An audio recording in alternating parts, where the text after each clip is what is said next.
Hey, buddy. What's up? I was in the middle of getting distracted. I forgot to turn my light on. I was asking somebody something on Twitter. I heard the ding and I was like, ooh, it's on. Hey, everybody, welcome to another episode of Public Access America. His name is the Great Jeffrey. My name is Jason. We have a poll question going on our chat on YouTube at Public Access America. Should we talk about national politics or community advocacy? We have some topics in our note, but we're just really going to see where the conversation goes as we always do. We have a question. The first question in our chat is I'm going to ask Jeffrey, is there a food that makes you happy? Um, Food. Yeah. Yeah. Yeah. No. Um, I mean, like, I have an irrational love of pizza, Mm. and I blame the Teenage Mutant Ninja Turtles for that. I swore you were going to go with schnitzel. Oh, I mean, I love schnitzel too. Don't get me wrong. Like, Yeah. I absolutely love schnitzel, but no, pizza. Pizza's the winner for me because there's so much you Yeah. can do with pizza, and it's delicious. Well, then let me ask you this question on the great pizza debate. What style of pizza is it that Washington State has?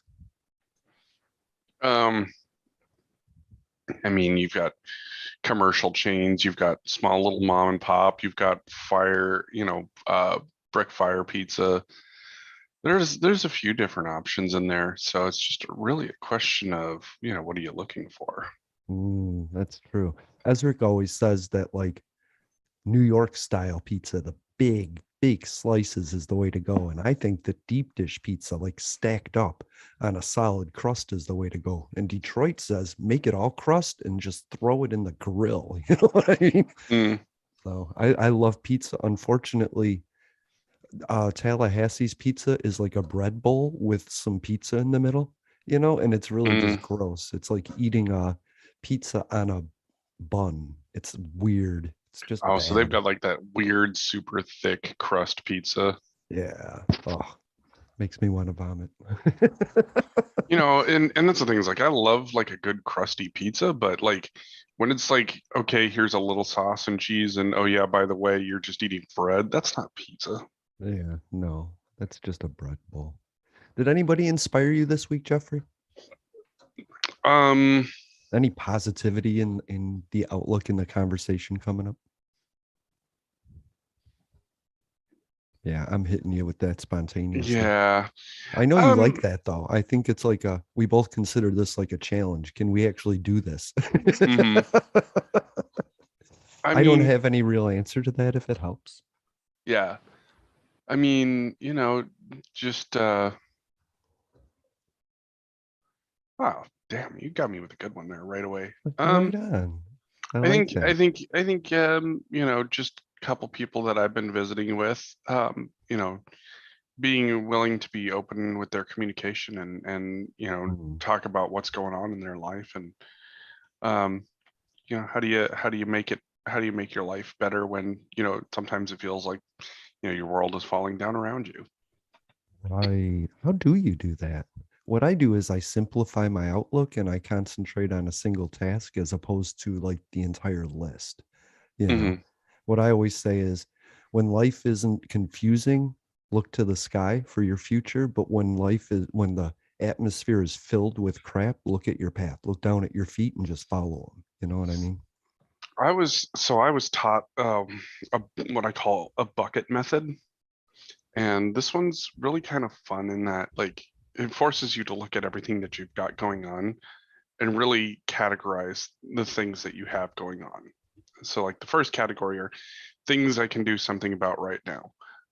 So let's say, you know, you're hungry, go grab something out of the fridge, grab a snack, grab something.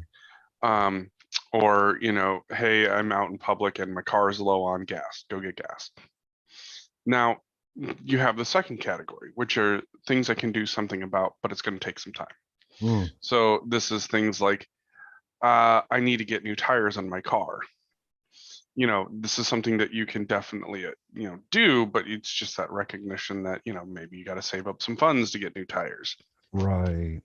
Um, But it makes the list but it makes the list. And, towards the bottom.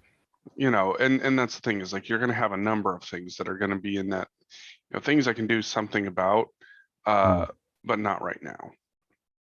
And that's where it gets kind of tough is that it forces you to objectively look at all of these things that, you think, um, that you think are impossible, and then realize that they're not impossible. It's just, you know, unfortunately, you have to take some time in order to figure it out.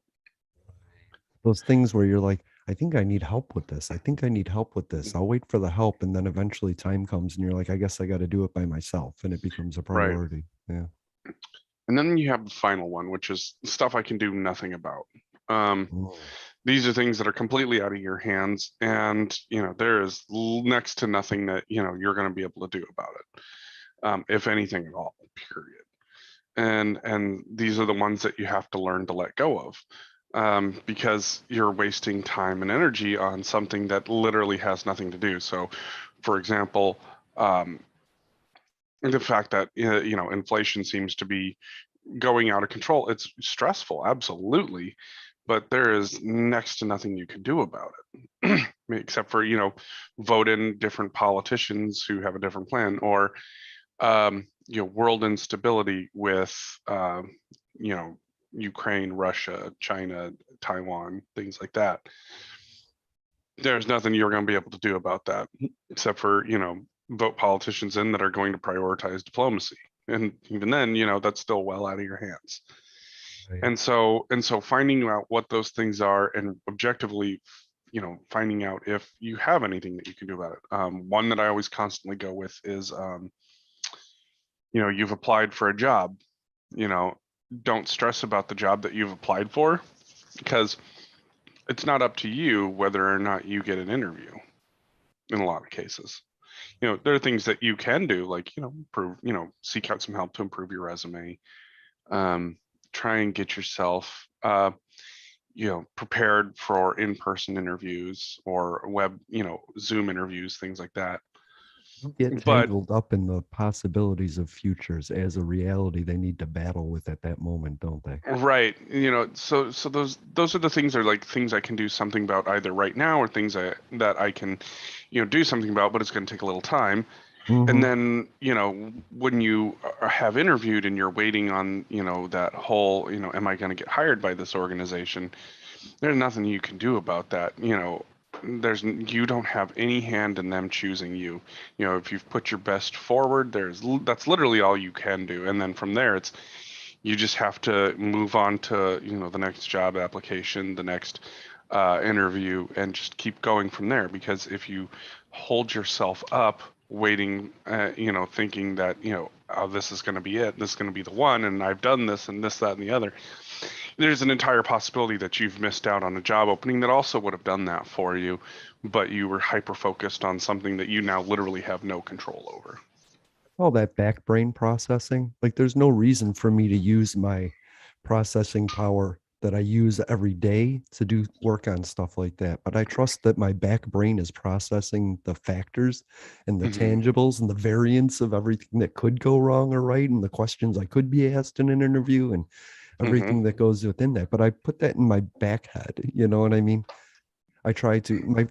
My roommate had a question. He's like, "Should I go for this job or this job?" And I said, "It's not a matter of that. It's a matter of your choice is simply the job you have until the choice presents itself. But there's no reason in stressing every day or giving your boss notice about something you don't know about yet. So the choice isn't Hmm. this job or that job. It's this job or no job until the choice is this job or that job."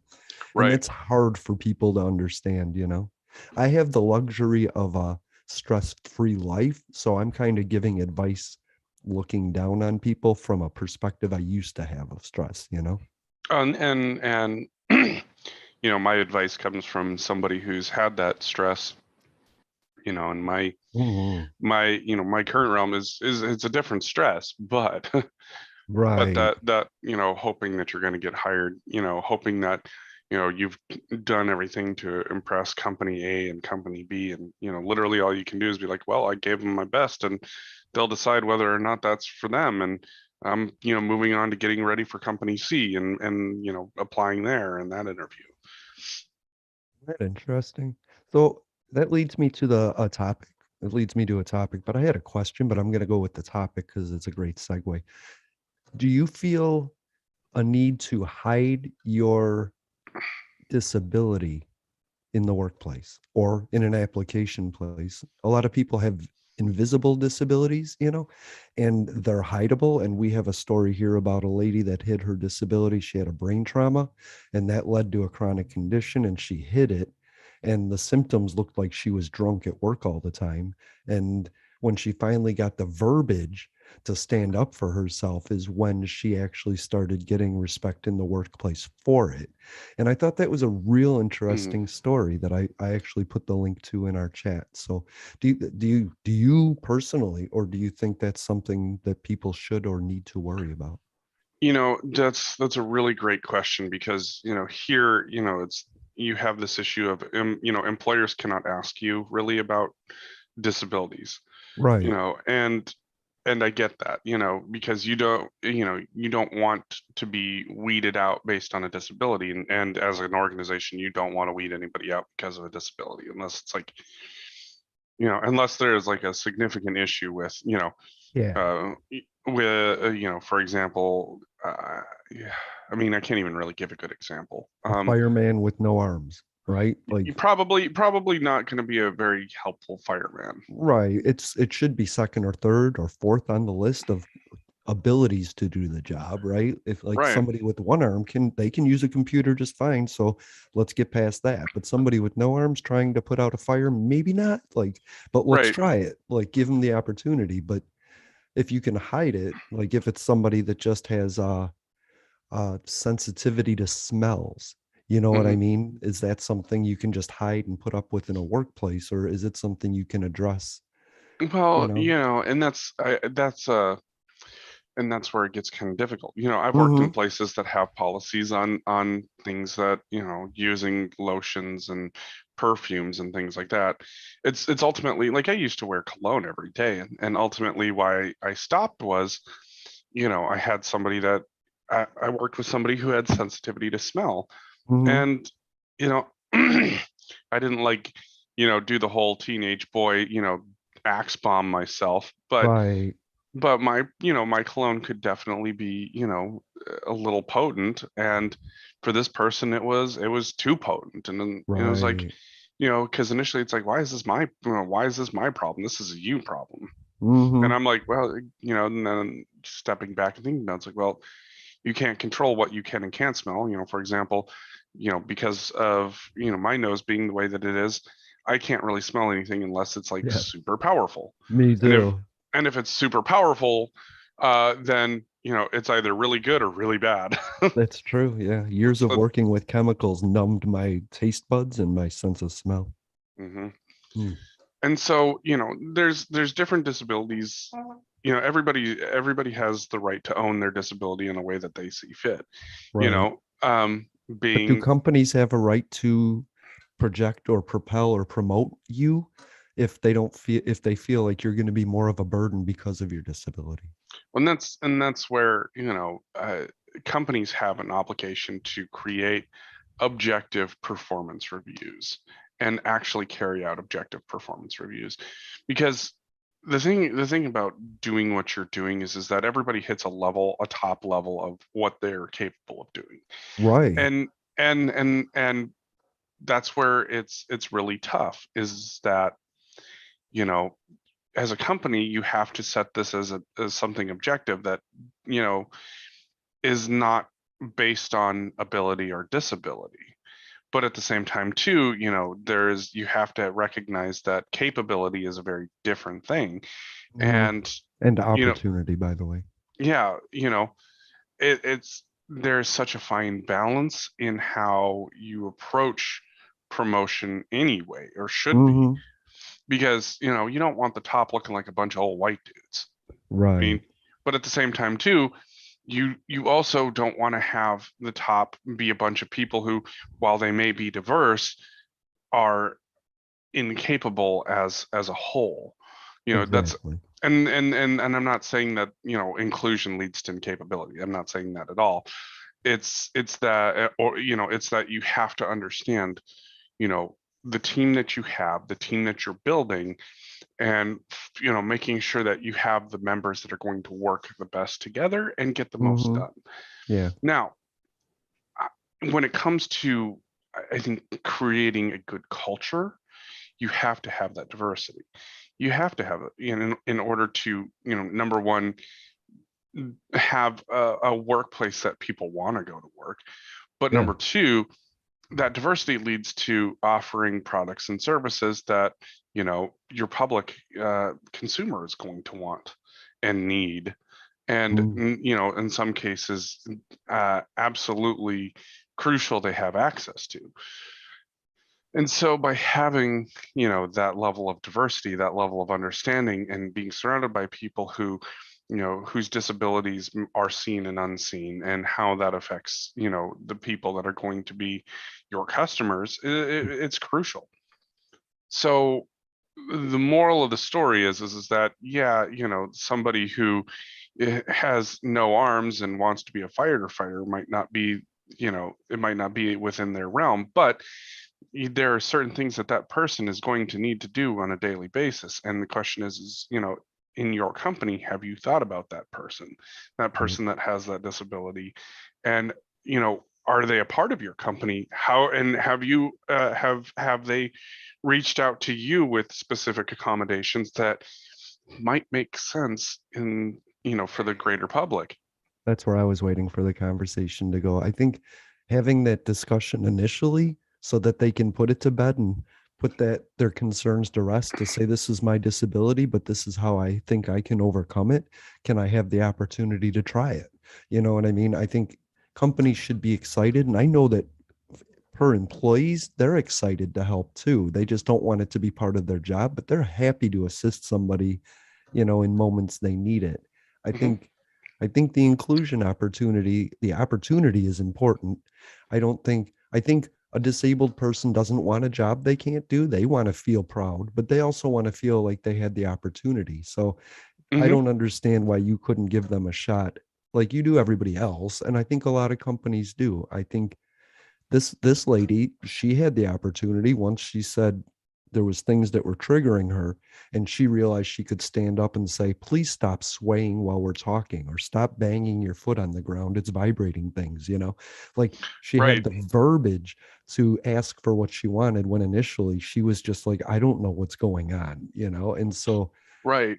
I like And I think that employee and employer should both research the disability and the accommodations mhm. in a meaningful way, to address it in a meaningful way, instead of It- just assuming that somebody with no arms can't be a dispatcher for the fire department, right, exactly.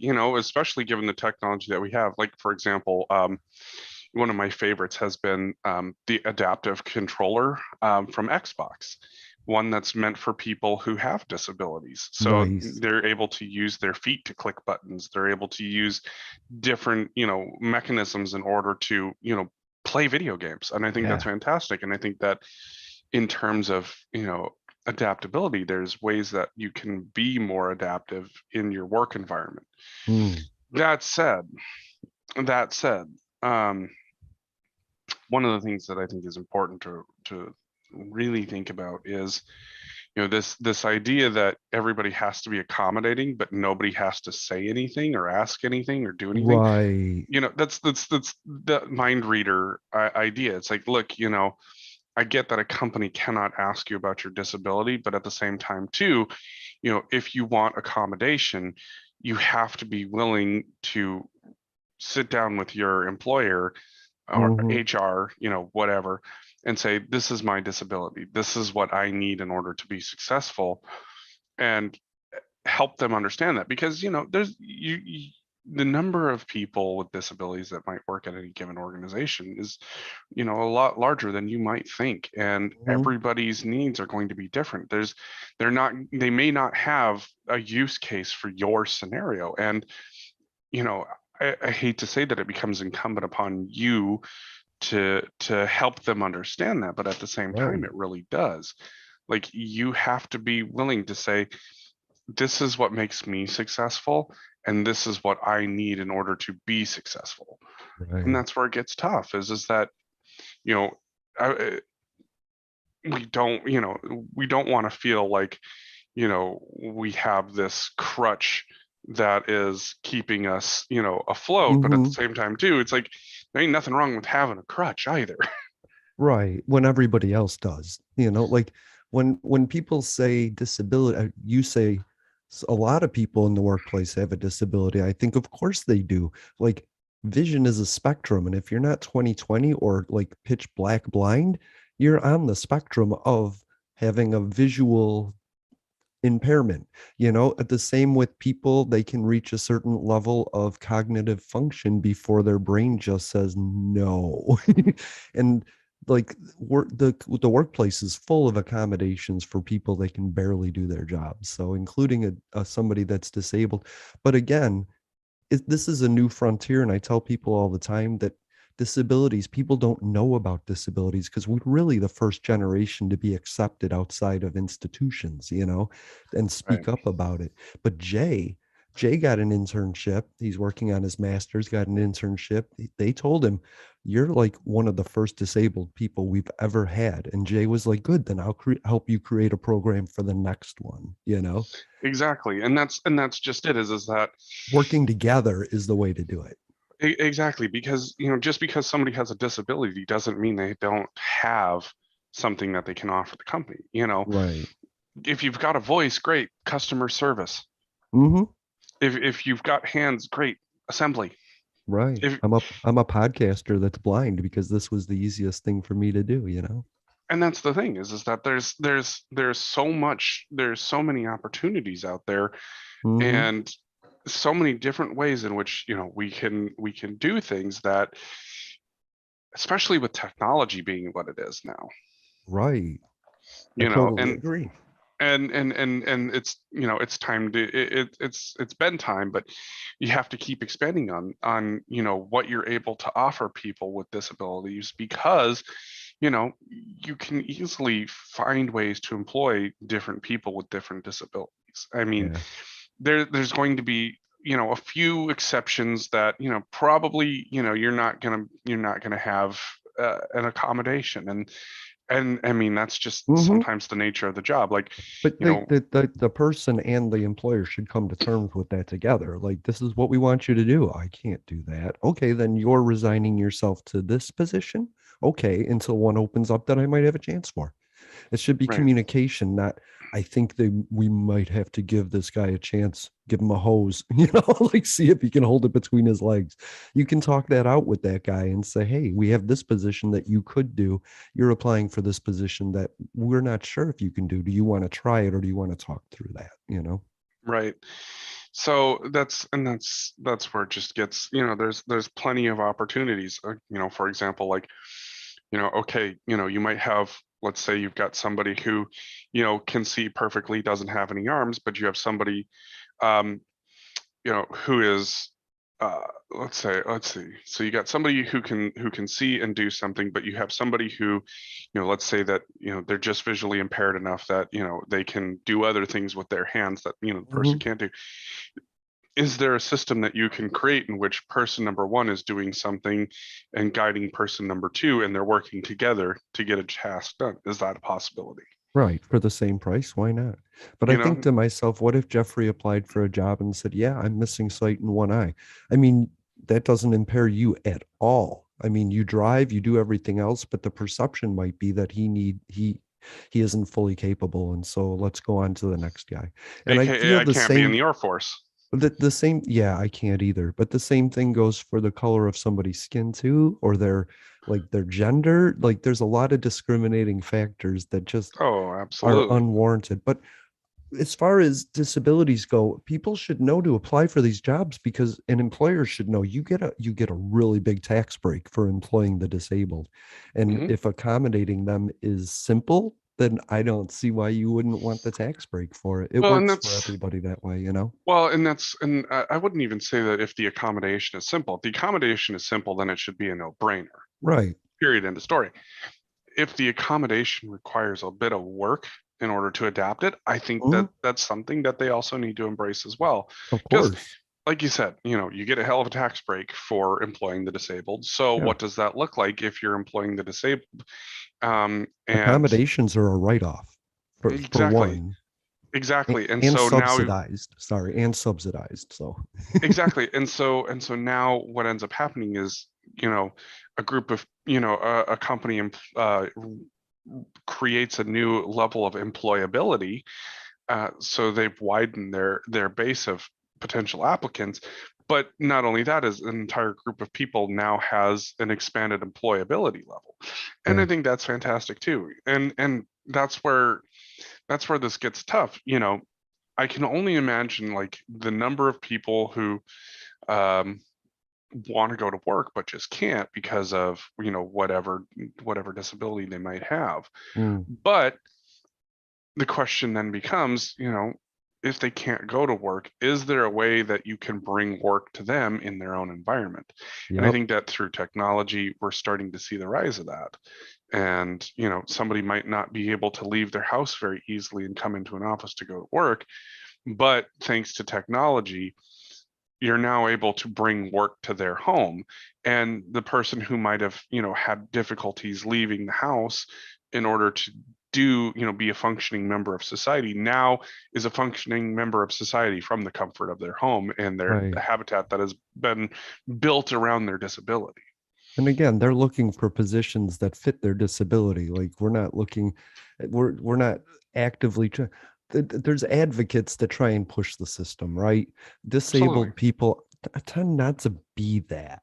Like we just want something that fits our life. And then on top of that disability, you said things that get in the way. And a lot of that is the fact that we're not allowed to earn money.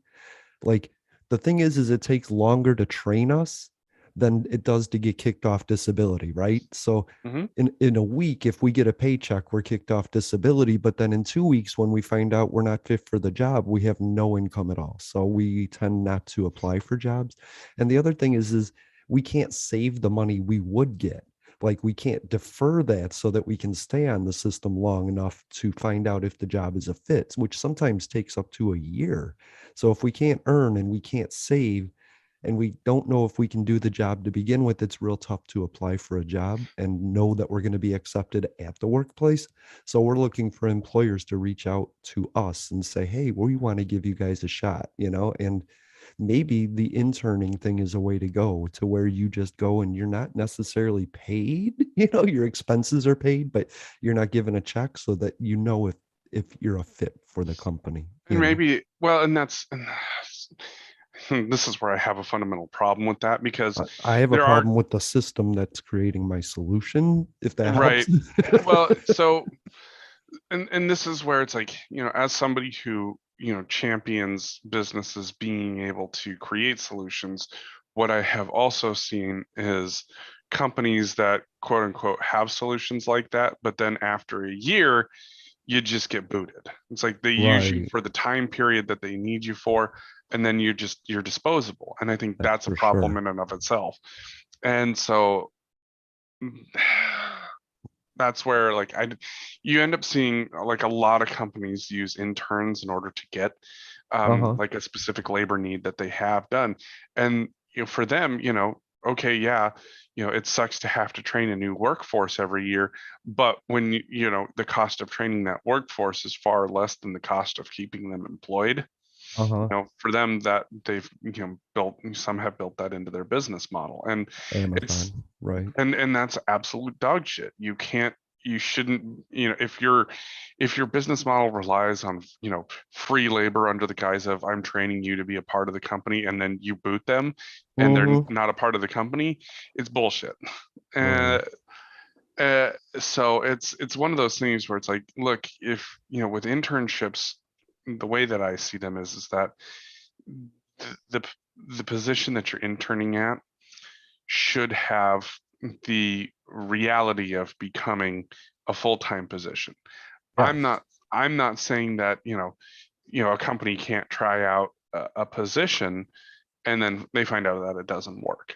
But Right. it's when they try out that position, quote unquote, they, say, "Hey, thanks for interning here. Mm-hmm. here's your certificate of appreciation." And then they post that same position again and hire, bring in somebody else to intern for however long and do the same shit over and over and over. Oh, I get that. That should be a paid position, and that to me is wage theft, is what that boils down to. The quote unquote guise of experience in order to capitalize on free labor. Okay. Then maybe I don't know. Like I think you need to reform SSI disability to begin with. Oh, I I mean, think yeah. you should allow us, I think it should be part of the process. They should grade up and grade down together. So if I'm at a job and I'm earning a part-time income, then yes, disability supplements that as unemployment might. And then as I grow in the position, disability might lessen until it evens out and I'm at a position that I'm comfortable at earning the same or more than I was on disability. But Well, just that's where you could have. having a cutoff on a cutoff, like a I might like this job. Good. Then you're not on disability anymore. I don't like that's tough. Well, That's a and tough one. maybe what the answer is that, a person's allowed to be quote unquote on disability Hmm. for a year while they're trying to get employed, whatever, if they are getting paid, Right. if it's a paid position, then have the money, the government deposits the money into a trust that, if the position works out, great, they just take that money back out and back into their Right. system. Versus if it doesn't work out, great, that money, has been sat there and it's been saved, and now you shift back onto the system, and that money still goes back into their funds because you were earning something in that during that time, Right. but now you're not sitting there going, ah, shit, what am I going to do? Right. You're paying back into the system in your No, SSI yeah. payments. I mean, in your weekly payment, your yeah checks, you're you know? yeah you're employed, you're paying into the system as it is, so you don't Hmm. get those funds that were being held in trust for you, but you're still technically on the system during that 12-month period. Right. And at that time comes the adjudication of whether or not this position has worked out for you and you're able to get off the system. Like, that's, I mean, that should be the end goal, is you Yeah. know you don't want people to try and you don't want people coming back into the system and then struggling and ultimately falling into these horrible Right. abysses.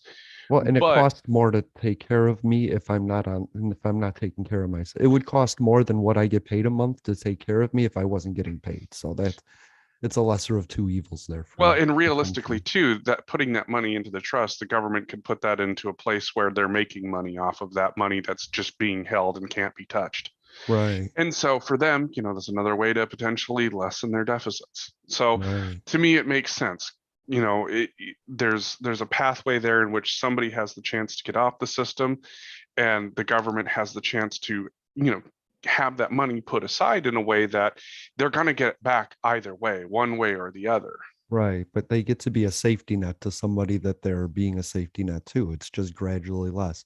Like, Exactly. if you're on disability and you get a grant to go back to school, you lose your disability because you had an income that's a grant that allows you to go back to school. That's stupid, right?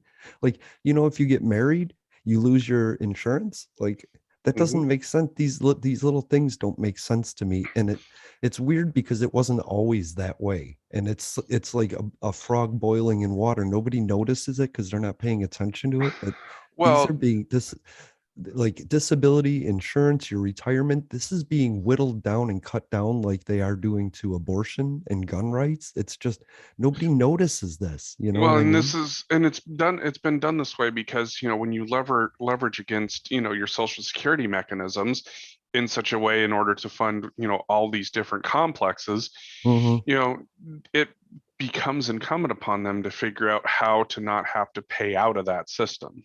Right. And so they're figuring out every single possible way that they can to make sure that, you don't have an option for, withdrawing from a system that they've literally taken all the money out of. So Right. They that's got it first. that's the issue, is that the money that was put aside should have never been touched.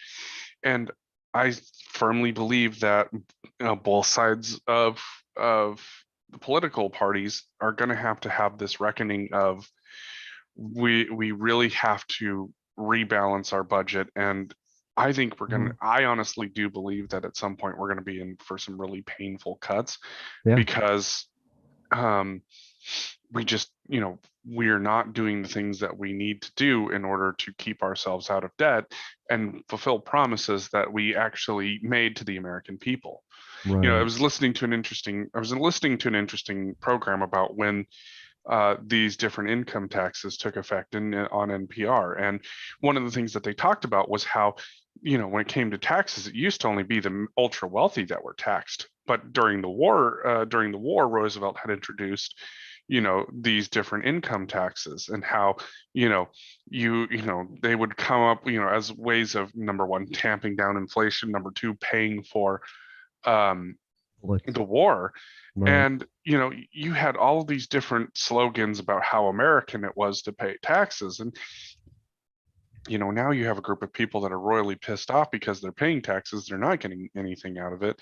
Mm-hmm. And on top of that, we're in so much fucking debt right now that, like, it's like, somebody who got a hold of the credit card and didn't understand that there was a fucking limit on the thing. That's how I always look at it. It's a spouse that just took your credit card on a shopping spree and you got to pay it, but you didn't get any of the benefits of it. Exactly. So that's one of those things where um, there's going to be a reckoning that comes along with that high Mm-hmm. national debt, and it's going to be really, really, really unfortunate. The unfortunate thing is the people that are doing the deciding. Like you're deciding to cut you're deciding to cut the budget on the poor, but you're not doing it on military spending. You're not doing it on your own salaries or benefits. You're not doing it in ways that would affect the top 1%. You're doing it against the 99%. People, if you get rid of the payroll tax, you get rid of social security. If there's no social security in 5 years, then you just wasted all of that money that you put into social security. You know what I mean? Like that's gone. You Hmm. paid into it and now you're not going to get it. So that's stupid. But cutting it and increasing defense or the military, it just doesn't make sense to me. We're not in any wars. Like that trillions of dollars that goes into our military complex should be coming back to us to create the safety net of peace and prosperity. You know what I mean? Should be, absolutely. I don't disagree with that one bit.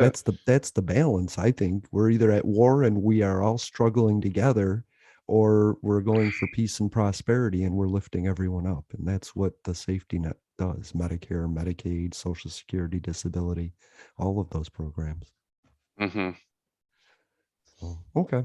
I found a really great story, Jeffrey, and I don't mean to stay on this topic. It wasn't my intentions. And in fact, I didn't really create anything on my list based on it, but I saw this story. The North Macedonia president walks an Hmm. 11-year-old girl with Down syndrome to school because he had heard that she was being bullied by not only her classmates, but their parents. And I asked the question. I mean, people wonder what they can do to make the world better in the way that they want, and the answer is the right thing at the right moment. And this guy, I mean, I'm really happy about this story. I want to promote this. The president heard about bullying and walked this girl to school. That is amazing, and that's in North Macedonia. That's not in the Oh, United States, damn good and well that those school officials are shitting themselves after that one. Uh-huh. Good. Good. Hmm. Well, and so here's the thing. Like, I'm going to step away from the government side of things and just address Hmm. individuals. People, it costs you exactly $0 to just let people be. Right. And and and the idea that you need to fucking say something is usually so minimal that's ever the case. It's just fucking dumb, and you find yourself digging your own grave somewhere down the line. Hmm. um you know uh I tell this story. There's a couple of stories that I'll share from my past. So, as somebody who was bullied, um it used to be that I did struggle with that. I was called every name under the sun. I was a short fat kid. It was what it was.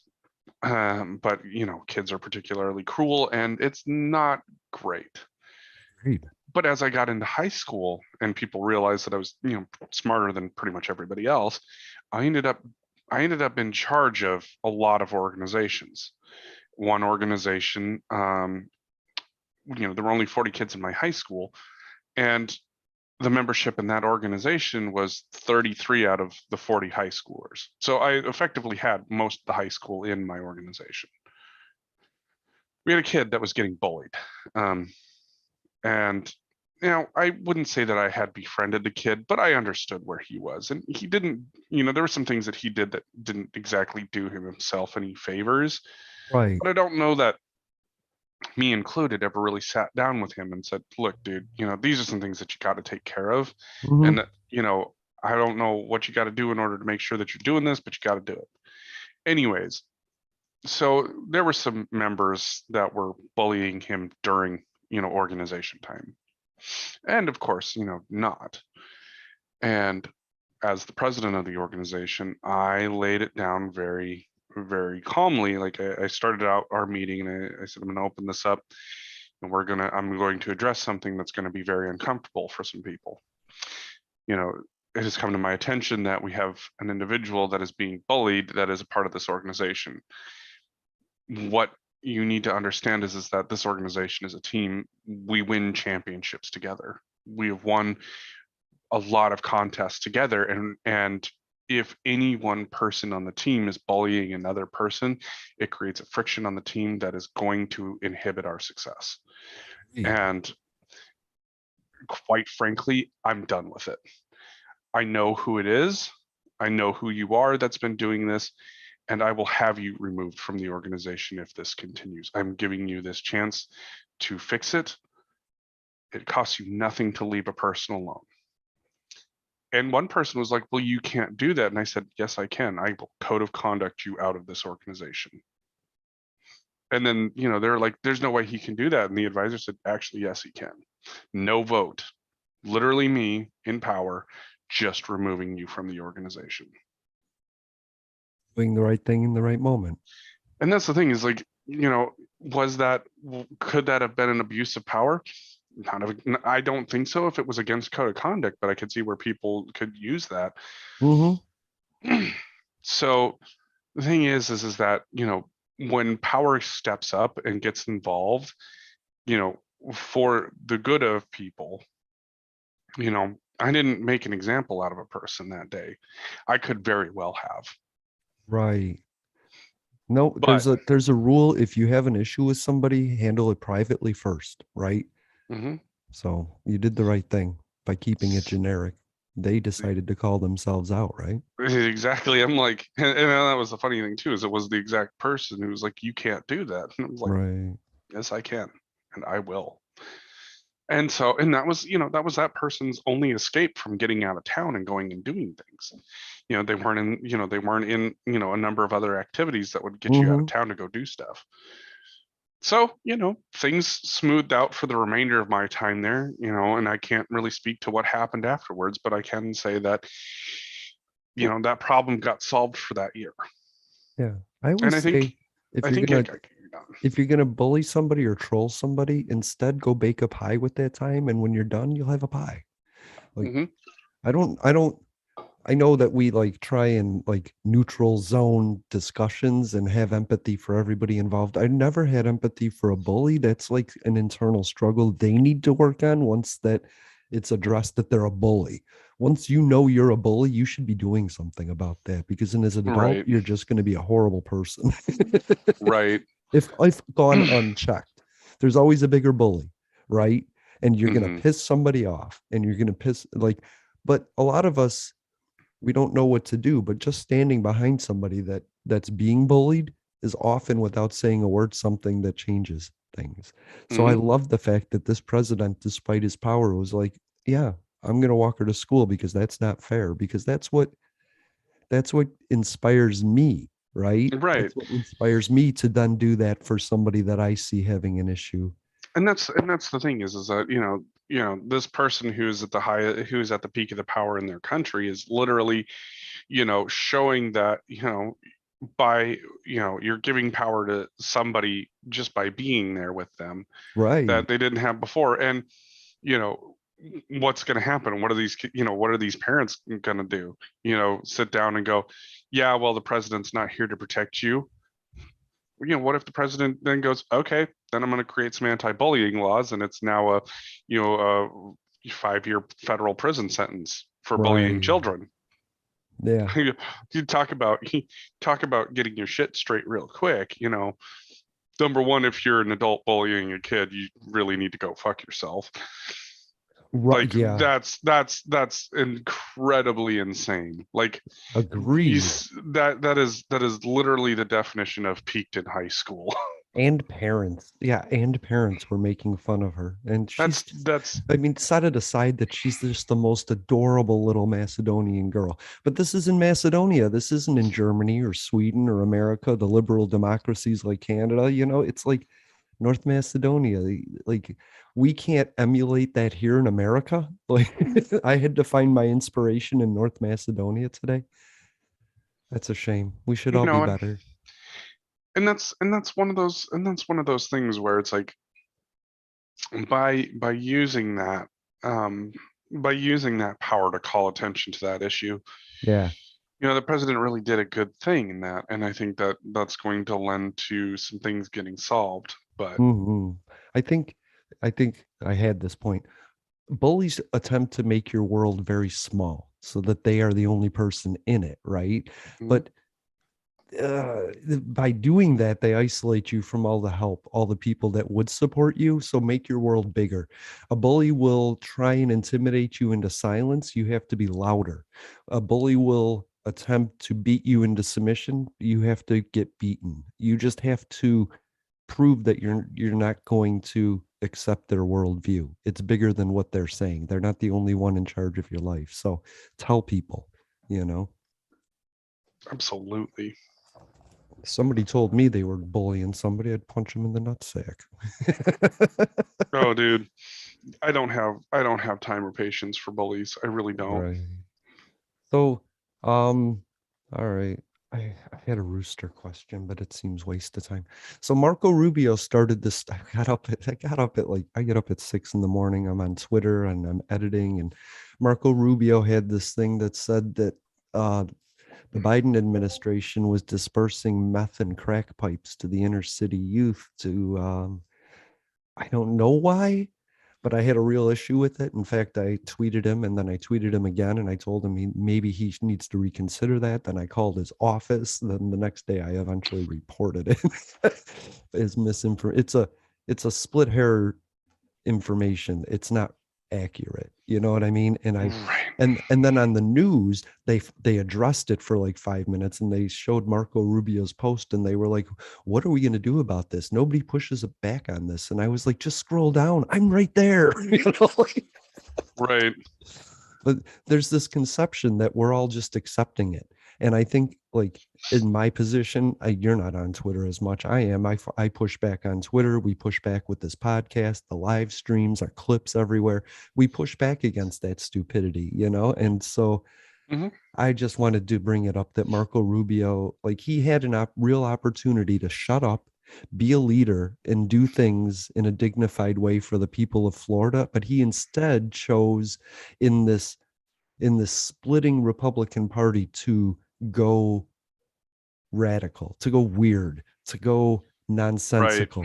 And So, there's a division of these people, the radical and the normal. And I want Marco Rubio to realize that he's pandering to a supremacist party. As a Cuban American, it just seems off. Right. And if you're not doing anything for the people of Florida other than just feeding them red meat, you're going to lose. I hope, please. so this is one of those cases where this could have been avoided, but the government also does themselves no favors. Mhm. Like I get it, like these packs that they were wanting to, send out, as a way of, harm reduction is the idea. Right. This is where by putting that information out there, it's like, hey, we're looking at putting out harm reduction, packages Right. for people. Here's what's included in them. You know, in some cities, for example, like I don't know that the feds would actually do this, and I didn't get a chance to see what's in all of these packages, It's but like subsidies and the packages are yes, you're right. They're created for the where they need. so Right. like it's like things like toiletries and shit like that, and Right. you know, like for example, here in Washington, they have like a needle exchange program. Right. That's what You they know, were complain. They took clean needle programs as meth pipes. And that's where you just lose people. It's like where it's slid off the rational. Yes, some people that's are buying clean needles to put in their kits for people in of addiction and homelessness and people that are in need. They didn't give them crack pipes, you know? yeah, it's like the this weird Republican idea. It's like, all right, they're including lighters and spoons and crack pipes, and it's like, no, they're fucking not. Right. It's like, look, you can have the discussion about the clean needle program, and Mm-hmm. whether or not it encourages drug use or not. What it does do definitely is it reduces the spread of transmissible diseases that are very harmful, like HIV and things like that. Sure. You know, and, Hepatitis, right? and like the problem is that if you want people to not be doing drugs and using needles, then you need to have programs in place that Mm-hmm. offer solutions like methadone programs to help get people off of drugs to begin with. And Right. so, that's one of those things where it's like, okay, you can bitch about the needles all you want, but if you don't want people passing out needles, then what you need to have are programs passing out methadone instead. Well, or a combination of the two. If you offer a safe place to shoot heroin, I don't know how to say that in technical terms. What you do is you put the need with the advocate that can Right, offer a solution, right? Like a clean and needle that's it. exchange. If you're going to the people that need the needles, you're having a chance to discuss this with the people and offer them Exactly. options. And that's exactly it. Is that, it's kind of that whole gradual step. How do you get somebody off of something that you Mm-hmm. don't want them to be on, to begin with? And I would argue in a lot of cases that they don't want to be on to begin with. Addiction's a hell of Right. a problem, Yes. but sure, you may not wanting them using needles, but if you're already treating them for drug addiction, do you really want to be treating them for drug addiction and hepatitis, or drug addiction and HIV, or drug addiction and fucking gangrene when they get something tainted, Mm-hmm. and their fucking arm is going to have to be amputated? Right. Those are you know the drug addiction like, this is the sunk cost. The drug addiction problem is already there, Mm-hmm. and all you're going to end up doing is pushing people into things like fucking fentanyl, for example. Right. Yeah, which is drastically rising amongst teens. Fentanyl deaths amongst inner city Exactly. teens. But But yeah, what you're but by saying is offering, accurate, by the way. yeah, By giving somebody a needle and methadone, then you're giving them a solution. Like it's what I was just thinking is if you give somebody a sex prevention speech, right, and a rubber, then they're more likely to take your advice than just a speech. And so giving somebody a clean needle and telling them a path puts a virus of a thought in their head that can grow. And when right, they are sick of that addiction, when they're like, God, take me and kill me, they might think of your option as as something different than death. And exactly. that's awesome because we want people to be happy and clean. Drugs are just a way to keep us out of the process. It's one of the many ways that was created to keep us out of the process, right? And so having Absolutely. people that are intelligent, smart, and clean just betters the nation. So Yeah. And that's really the trick of it, is that you can't bitch about what's happening without offering a proper solution. And the thank proper you. Yes. and a proper solution isn't, well, just don't do drugs. Okay, well, just don't be an asshole. No, Right. that's not working. No, and that's the thing, is anybody who has ever had to deal with anybody in addiction knows that offering support in various ways, not necessarily funding their habit, but Right. by making sure that you're not having to deal with multiple comorbidities, is the important part of the process. But from there, you have to give them options. You have to give them off ramps, Mm-hmm. and eventually they'll take an off ramp. That's Most right. of them will. You're not going to get everybody, and that's the No. reality. Is you're not going to get everybody. Some people, they're going to do what they're going to do, but there's a vast majority of people out there that are like, I don't want to do this. This is awful, Yeah. but I'm stuck. I'm addicted. I can't get off of Right. this. And then on top of that, for the people who are getting off of it and the people who are on methadone, they're getting vilified and unable to work because Mm-hmm. of the fact that they were once addicted to something. And so you just end up perpetuating this cycle of, Yeah. people being treated like trash, not being able to be employable, not having access to services, getting Mm-hmm. shit on for, trying to do their addiction as safe as possible. But either way, it's like, we'll just shove them off into the corner. We're not going to deal with it. And that's not the way that you do that. If you want Right. something to stop, you have to give, you have to give multiple solutions that are going to give people an off ramp. Based on the area that they're needed in. Like we always say, like, and I agree with you here in the states' right theory that the national assistance can't be so general that it doesn't help somebody in Montana as well as somebody in New York. It Exactly. needs to be tailored to the area. But why the fuck does Marco Rubio suddenly pop up caring about urban kids, right?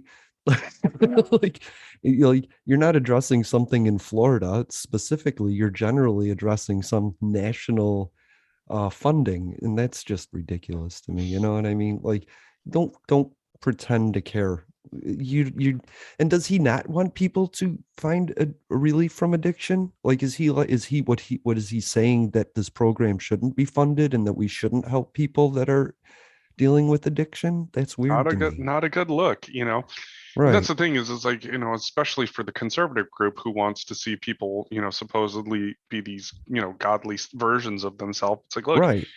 you have to give the sinner the chance to repent, in using the words of Mm-hmm. of the Bible. And the answer to that, the thing about repentance isn't just this weird instant, aha, I am better, miracles, Right. the miraculous has happened. Yeah, Repentance is especially growing up as a Catholic, repentance is a process. It is I like not that. magic. And so Right. much like the idea of sin and repentance, the idea of being able to deal with your problems that are harmful is a process. It is not Mm-hmm. instantaneous.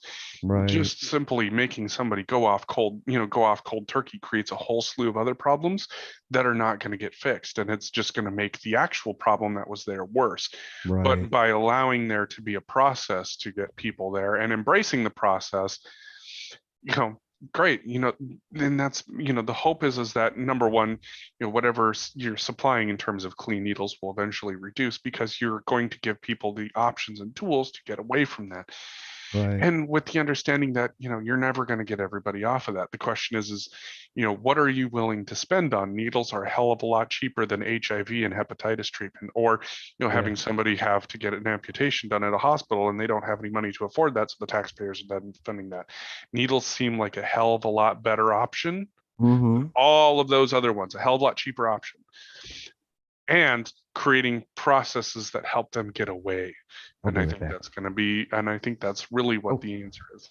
we're towards the end. Do you have any final statement wrap up? 'Cause I'm gonna I go to would the bathroom real quick. I would say that, so what I would say in terms of all of these things, like, we're a society of instant gratification, and we have to accept that there are some things that you're not going to get instant gratification on. You're not going to get instant gratification on somebody getting off of their drug addiction. You're not going to get instant gratification on somebody, that somebody with a disability getting into a place where they're going to be their best selves. Like Jay said, it's like, with them being the first one, great, I'll help you create the program for the second. And that program for the second one, that program for the second person to get hired isn't going to be perfect either, but it's a starting point, and it's going to get built on, and it's going to get better. And you know people have to have the expectation that the first steps are always going to be the roughest, And once you get past those first steps, it gets a lot smoother. And it doesn't matter whether you're hiring somebody who's disabled or getting somebody off of drugs. I like that. I think you can create negativity and you can run from its effects, but when you stop, that's when it catches up. And then you have to deal with that negativity as a backlash until you can finally settle into a positivity. You have to deal with what you created before you can move on to a place where you don't have to, you know. Thanks for being here, Public Access America. We love you all. We will see you next Thursday. So, Jeffrey, I got a question for you. And I, Hmm. I, I always want to ask it. It's dumb. Nobody else is going to care. Go ahead and go to the bathroom, grab your food, whatever, people. No, I'm So, not going to measure my penis on air for you. well, there's magazines that'll do that for you. So, roosters, right? A rooster crows. How did I know it was about cocks? Anyways. Right. You're very intuitive that way. So, there's a rooster, few couple roosters by my house, and they start at 3 in the morning, but they end at 11 at night. And to me, I think that that's how do I and that's anxiety for the rooster. Like I don't think that's healthy. Is it is do roosters just crow? I thought they crowed at the sun. Like we invented a bird that told you when the sun was up and told you when the sun was down, but this one just goes endlessly.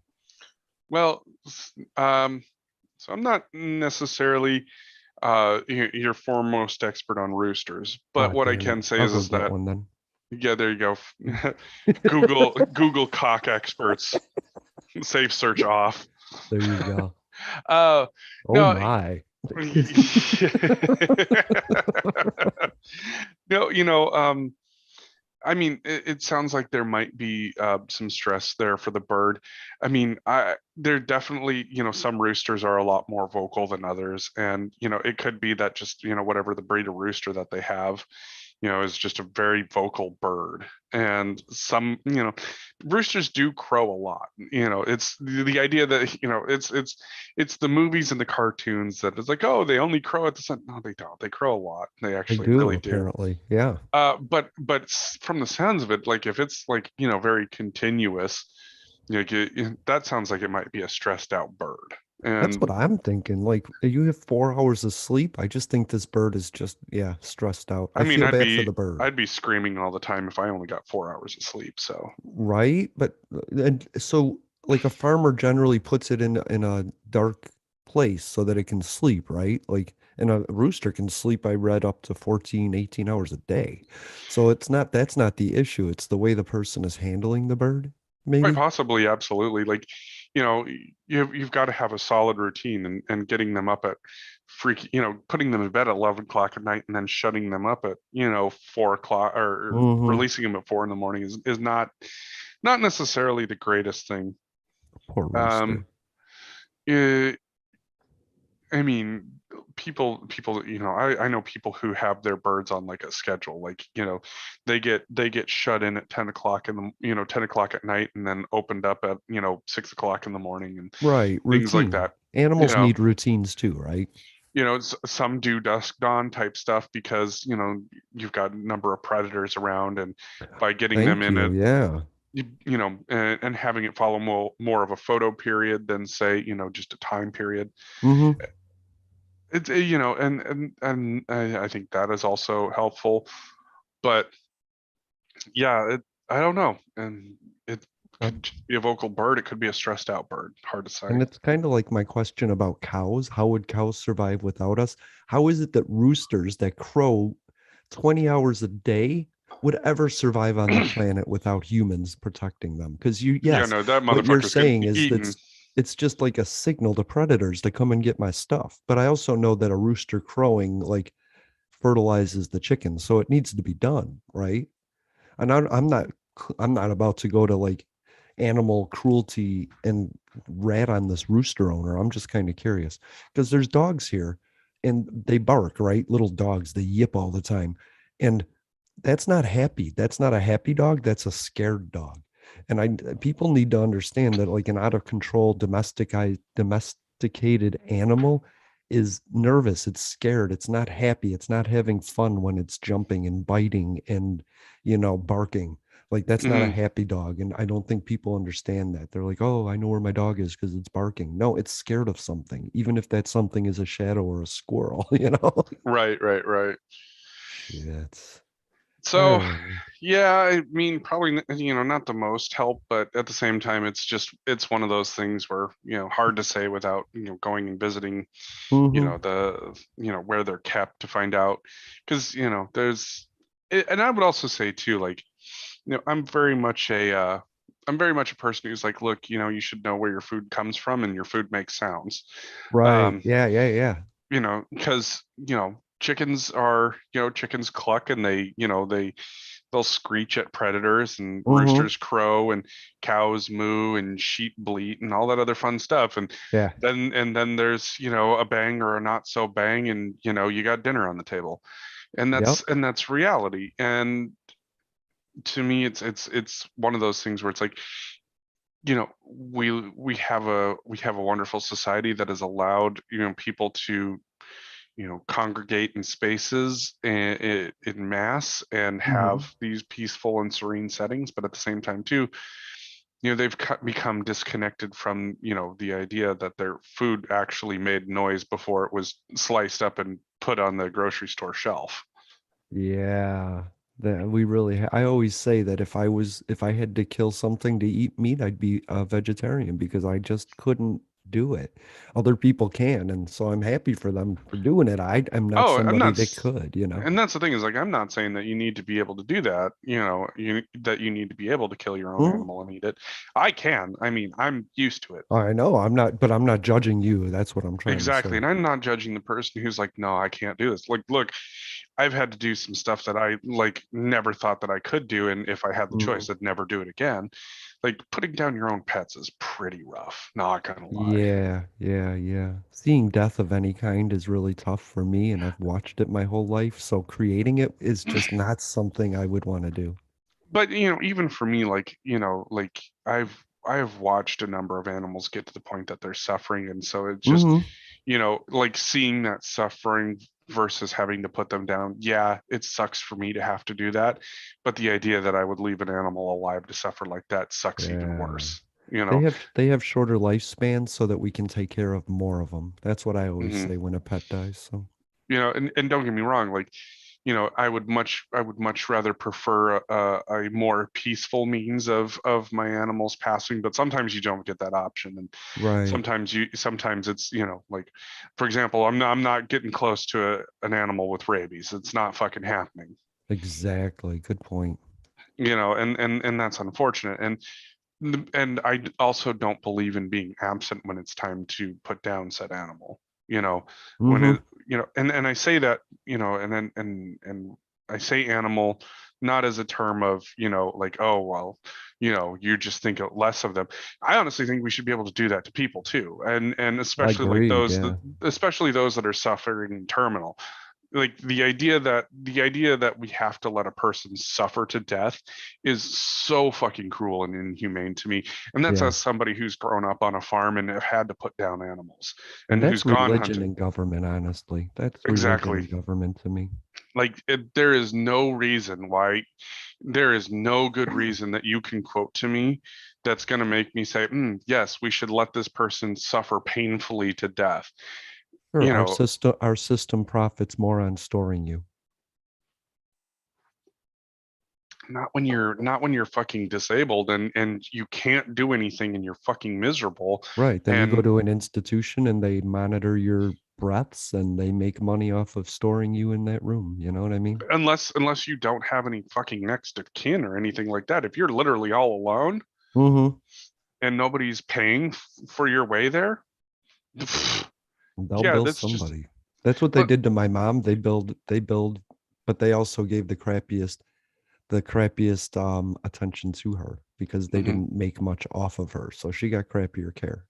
But Oh, they absolutely. housed her until she died. You know what I mean? Mhm. Which, in which case, that's, for me, I would love to have the ability to, say, if I'm terminal or if things have gone downhill, that I can sit Hmm. down and say, you know what, my time on this planet's done, and this is awful. I feel miserable, I don't have a quality of life, Right. I'm going to call it, and have all of my stuff set aside and taken care of so that way nobody else has to deal with my shit when I go, Right. It's a you know. percentage of good days versus bad days. At some point in every life, you can determine that the future days are going to be just as bad as the past days. Like there is no more positive moments left for you in your life. You've seen it all, you've done it all. You're about to die in a few months. It's just there's nothing left. You don't have to suffer. You could end, but it's a zero sum. If there's a chance for a quality of life, then you shouldn't really consider suicide. But Absolutely. if you have no chance of a positive future, no no moments of joy left, nobody like there's Constant pain, constant suffering. right, You can't move, can't go anywhere, can't do right. anything. Like it's, yeah, at some point it's like, no, this is it, this is done, Yeah, we need a and everybody dignity in has, death, right? absolutely, and I think that's important. And I that's something that I give to my pets that are my family members. And Mm-hmm. you know like sitting here looking at Billy Bones, it's like the idea of having to put down Billy Bones is something that I've already reconciled. At some point I'm going to have to do that, and Yeah. I fucking hate it, but I fucking hate the idea of letting her suffer more. Yep. And you know luckily she's 2.5 years old and a sassy little shithead, and I got plenty of years left with her, to be my buddy. So Yeah. but that's the thing that you have to reconcile with any pet that becomes a family member, is that at some point they're going to be suffering, and you have to decide when you are going to say, I'm not going to let this animal suffer anymore on account of myself. When Right. you think about what happens in nature, sure, like a lot of the times these animals will be left to die on their own, and Mm-hmm. that's in a way a sad thing, and sometimes they go out catastrophically. Mm-hmm. That happens. You've got predators and scavengers out there, but when they're sitting there in our home like that, they don't have that. And Right. so we have reconciled ourselves to spending a ton of money on medication and surgeries that prolong their life for another 30, 60, 90 days. Right. And that's just bullshit. I don't want to go through that kind of shit for myself. Why would I want to do that to Nope. my dog? Agreed. Agreed. And I That's feel that that's how it should be with people. Like mhm. families should get together with physician and determine it. And I don't think there's any place in the law for that. Like stay out of that Oregon. government, right? Oregon does it. And I and mean, it's and okay to allow it. I'm just saying that a law to prevent that just shouldn't be a part of right. government. And look, and that's one of those things, like, you're never going to get Mississippi, Alabama, Georgia to have anything like that. Oregon, Mm-hmm. Washington, California probably, will. And guess what? It's, you're going to have people that move there to die. And that's Yeah. going to be unfortunate. But when your option is to die miserably or die on your own terms, and Dignity. Yeah. give everybody, that's the thing, is like give everybody the chance to grieve with you. And Right. and rather than like watching somebody just deteriorate and decay, it's so fucking Mm-hmm. terrible to watch, and you don't enjoy that. Right. There was you know a and there was an NPR story about a girl that wanted to have assisted suicide, and then her mom got sick, and so she didn't know if she should until her mom could be a part of it. And then her mom came back out of it, and they had a new relationship that made this girl so happy. But then mom got sick again, and then now this girl is back to wanting assisted suicide. Her own life is sucks. It's unbearable. Her disability is 100% pain all the time. The only thing making it worth it was her mom, the relationship she suddenly had with her mom, and now that that was gone, she's back to a zero sum, no happiness. And yeah, Mhm. like we need to give people that chance, I think. I like if it's something that affects me, the government should stay out of it. We were talking about drugs, and I thought the most conservative thing I think is we should just make all drugs legal, and the people that are addicted and won't survive will just kill themselves. And the people that are gonna survive will figure a way out of it. And that's the most conservative asshole version of anything that I well have. well and I mean, Sorry. And I no, feel that way about assisted suicide. You don't have the right to tell me what I can do with my own life. But if that affects somebody else negatively, if killing myself injures somebody else, then it's not something I can do without other considerations. Same with drugs. If it isn't affecting you, I want to fucking go out on crack and kill myself. That's my prerogative, not yours, you know?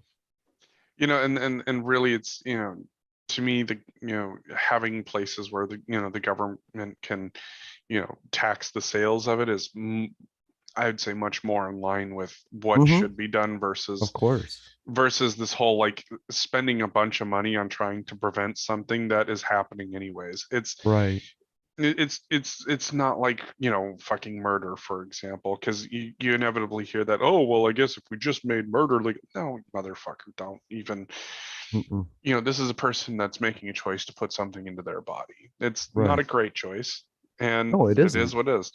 Now you can sit down and you can spend all of this money trying to arrest them, harass them, run them through the system, imprison them, Mm-hmm. all these other things. Or you can either give them the legal option to consume what they're already doing, allow people to make money off of that, allow people to, collect tax money for the government off of that. So you're already, making more money off of it than you were. Mm-hmm. And then B, you can offer an off ramp to those who are already doing it, and they're like, fuck Right. this, I don't want to do this anymore. This sucks. This isn't enjoyable. That's right. And the reality of that is, when it comes to these things, the groups of, well, if we just banned it, well, we've been watching this, well, if we just banned it, play out, and it is just not working. If we just banned it, more kids would die of fentanyl because it's not regulated. Exactly. Whereas, you've got, I mean, black markets would become less than they are right now, and you could restrict certain things. Like, for example, we saw that, when weed became legal in a bunch of different states, opioid use decreased significantly. Mm-hmm. Why? Because there was an option there that had, you know, there's some weed out there that has a fucking kick to it. It'll put you to sleep and you won't care about your pain. Exactly. Versus, somebody, instead of taking fucking heroin, you've offered different options, better options. Yeah. Mushrooms is another one, for example. Like, Yeah. you've got somebody who ends up taking a trip. They're not overdosing on mushrooms. They're fucking falling asleep is what's happening. But they're changing their mental perspective. Like mushrooms are awesome. Like for just from a if you ever have an impasse in your life, do acid because it opens up so many tangents and doors for you. You'll see so many perspectives. You'll have to go somewhere from that point. Hmm. But that's me. I just find it hypocritical that like, yeah, opioids, alcohol, cigarettes, those are legal, right? And they can destroy your life, but no, heroin, meth, these things, no, you can't do it because we judge that. It's just weird to me. Legalize everything, and let people make their own Legalize it, choices. sell it, tax it, fund the care that's going Right. to come after because of Fund it. the safety net and offer off ramps. Like, yeah, here's your Exactly. crack. You can buy it, but you're gonna have to sit here and smoke it like in a group or something. I don't know. That's the thing, is I would love to see what the statistics are and how much gets spent on drug prevention Right. versus how much actual drug prevention takes place. Yeah. Because I guarantee you the expenditure versus what is actually, causing this to stop is probably, like, and when I say drug prevention, I mean like law enforcement, Mm-hmm. court proceedings, jailing, punitive actions versus, you know, um, things like health programs, drug addiction Yeah. programs, Yeah. methadone, or off ramp programs like that. I guarantee you that the law enforcement side of this hasn't fucking worked, and you're just spending a bunch of money on people doing the same shit continually. Yeah. Versus, you put people to work that are already working in a black market, so now they're in the sunlight and they're getting taxed and regulated. You are now collecting money to actually fund these programs that are drastically underfunded and just trying to do what they can. Mm-hmm. And you allow law enforcement to focus on things that are more of a violent priority. You know, like I said, I don't need cops fucking with the person who's, on a bad heroin trip on the fucking sidewalk. Right. I need a medic there to make sure that if they need Narcan, they're going to get Narcan. But Mm-hmm. outside of that, here's what I need the cops doing is, we've got cases of domestic violence running rampant. We've got trafficking that has to get dealt with. We've got, murders that have happened and need proper investigation. Fucking spend your time and money on that. Like those people need to be in fucking jail and we need to find out who they are. And your job, I appreciate putting yourself in the line of danger for those things. But fucking with people who are on drugs because they literally have nowhere else to go, that Right. is that is literally a negative expenditure because Right. your time is most likely not changing their life. The court's time is not changing their life. The jail time is not changing their life. And you're spending a bunch of that tax money that could be used on either services or policing efforts for more violent things. Right. So That that it's reminds me it's a of math something. it's a math thing. It's an easy math thing, and Right. is we try to do this whole guise of, oh well, if we just did all of these things, we would have. Mm. Okay, we've been doing them for fucking 40 years and it hasn't worked yet. At Right. some point, you have to go.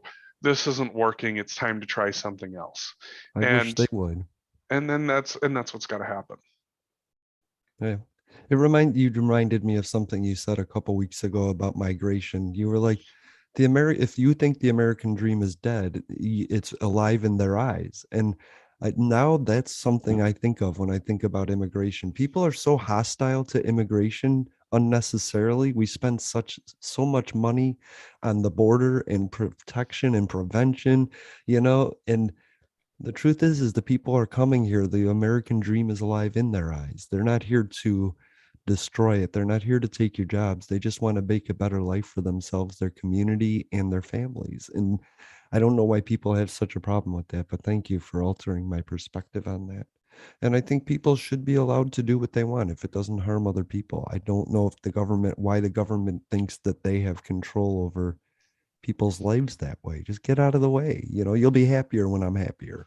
Well, and really, what it boils down to is that we have allowed government to interject themselves in ways that Yeah, aren't helpful. Like, right. and that's the key part of this. Like to me, jail is for violent offenders, people who are actively doing harm to other community members. Mm-hmm. People who are doing harm to themselves need support and assistance to get out of that cycle. They Right. don't need jail. Right. They need college. They need they they a need they hand. They need need a hand. they need a program that's going to help them, number one, get off the drugs, number two, help Yeah. them understand what medically is going to happen next, number three, help them mentally process all of these things, number Oh four, they God, yeah. have housing that is stable to get them started on this pathway out of the system, Yeah. and number five, a bunch of clear assistance guidelines that get them employed, get them working, get them mental health help, get them stabilized, and help them transition to life on their own. Hell Not just like, yeah. here's the metric, boom, you're out. And because Right. people will get there, people don't want to be on the system. People Right. really, most people do not want, most people on the system do not want to be on the system, but they don't have Agreed. any choice because the metrics are so fucked that when you show a little bit of progress, they take a chunk away, and that doesn't make any sense. Right. You're exactly right. And So, sometimes people just need to be heard. They need to mhm, be heard. And what I think about is that we have like 10 tons of bricks on our shoulders, and then we're trying to communicate to people, and they think that's who we are. That's not who we are. That's our situation. And people aren't their situation. People are themselves something completely different than what they're grunting to you from under the pressure that they have. right. And that's the thing is like, you know, I wish Marco Rubio could see that. You know what I mean? I I wish would, I people like honestly would that could love see that. I would honestly love to sit down and have this conversation with a bunch of conservative and liberal politicians. Not like Yeah. the far ones. I want to talk to the centrists. I do want Hmm. to talk to the far ones too. Because the reality is like these are some simple things that mathematically you could actually sit down and research and prove. And Right. to you know, conservatives would love it because it gets government out of the way and gets government out of doing all these things. Liberals would love it because it gets support to people who need support in a way that reduces, I would say creates a system of community. Right. Reduced fiscal input over here, increased support over here to get people out of the system. Creates a lack of reliance on a system eventually, a phased out. Exactly. Right. Yeah. And conservatives can go, well, that's not what liberals want, and Yeah, it is. liberals are going to go, well, they're never going to approve this because they want blah blah blah. And it's like, Mm. neither of you want this reliance, the system that's happening right now.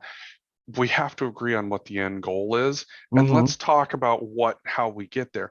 Yeah, legalizing drugs is going to be a hard sell, but when I sit down and show you, when I can sit down and say, here's what the spend on policing is, and here's how much that has actually made a positive effect, versus, Right.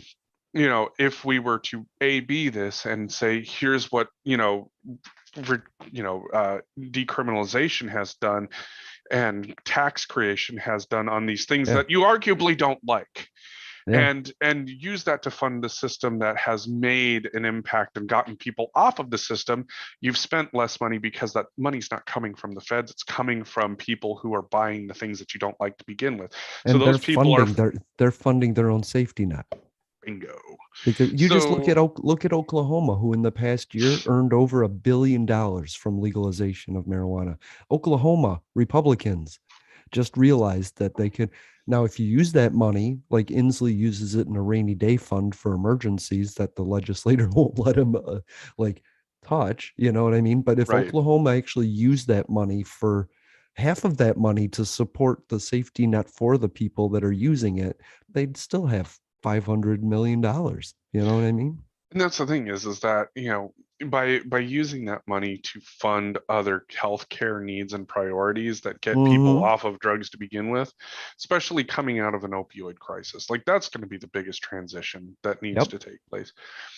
I mean, even for example, and this is one way to tie this in, Arizona has decided that because we have such a truck driver shortage and supply chain issues are have gone to hell, Right. they're actually going to be helping people in prison get their CDLs. That's right. I And love that so, story. I love the this is stories. Yes. a great one. And here's why I say that.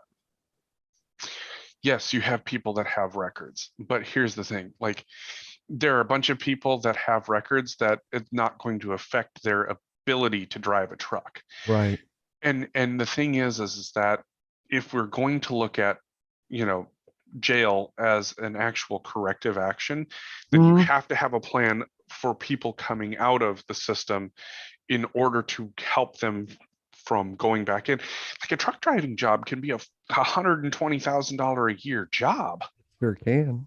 Yeah. So why then would we want to create a system in such a way that, for some other offenses that have literally no bearing on your ability to be a part of that supply chain, Mm-hmm. why would you want to keep people from being able to participate in something that is absolutely fucking the system?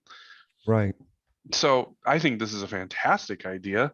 My hope is that it goes really well, because guess what? People who were struggling to get paid as it was now going to have a pretty damn good lifeline. Guess what? People who hire those truckers, like we've talked about, when you hire people that have come out of the prison pipeline, they get a pretty substantial tax break. Why? Because when people aren't On the doing things that would system. get them, Yeah. when people aren't on the system, you're not paying for it. And number two, when people have the ability to hire people who are former inmates, that recidivism drops significantly. Mm-hmm.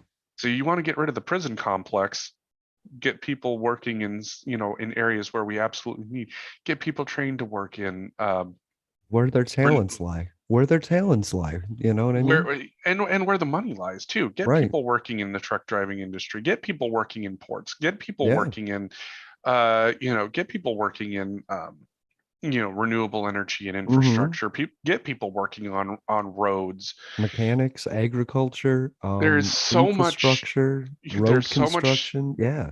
there's so much that you can get people in that, even if they had a record, Yeah. you can figure out ways in which, if somebody is not a violent offender, they can get themselves to the point of working in a position that is going to lead to sustainable income and Yeah. sustainable solutions, actual corrective solutions.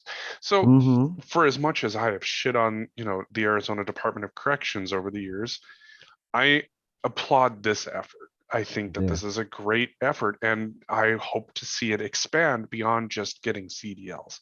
I would Yeah. love to see it expand into other sectors as well. Me And I too. and I think and I think there's a way to do it. So kudos. I look forward to seeing how it works, what the results are, and how you tweak it in order to do it better. You know what's amazing about you, Jeffrey? Hmm. You lead me into some of the most amazing segues. I got a story here about boiling behind bars. And how the fact that you talked about Arizona and I thought about their tent communities, their Hmm. tent incarceration communities. And climate change is actually going to begin drastically harming inmates due to conditions of no air conditioning, just simply something of no air conditioning in a Texas prison where it gets up above 110 degrees in a smoke filled cell. And the way they describe it, I got the story right there. But wow, yeah, like Hmm. whoever thought climate change would be affecting prisoners? Do we care? Shouldn't they Um, suffer? They should just suffer, right? well, I mean, uh, but, But I have a link to an advocacy group that is trying to get air conditioning in prison. So I'm going to put that link in the description. here's what I would say. Um, Number one, uh, teach, in these prison systems, have an AC manufacturing Hmm. program. Yeah, Teach inmates how to manufacture these air conditioning systems. tech Have schools. so I that love way, it. number one, they're learning a skill. Hmm.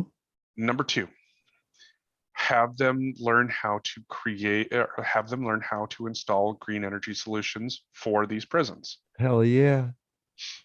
That way, you have, these air conditioning units are going to be a significant draw on the system. So how can you offset that draw in such a way that these systems are going to be able to be powered by, renewable Hmm. energies?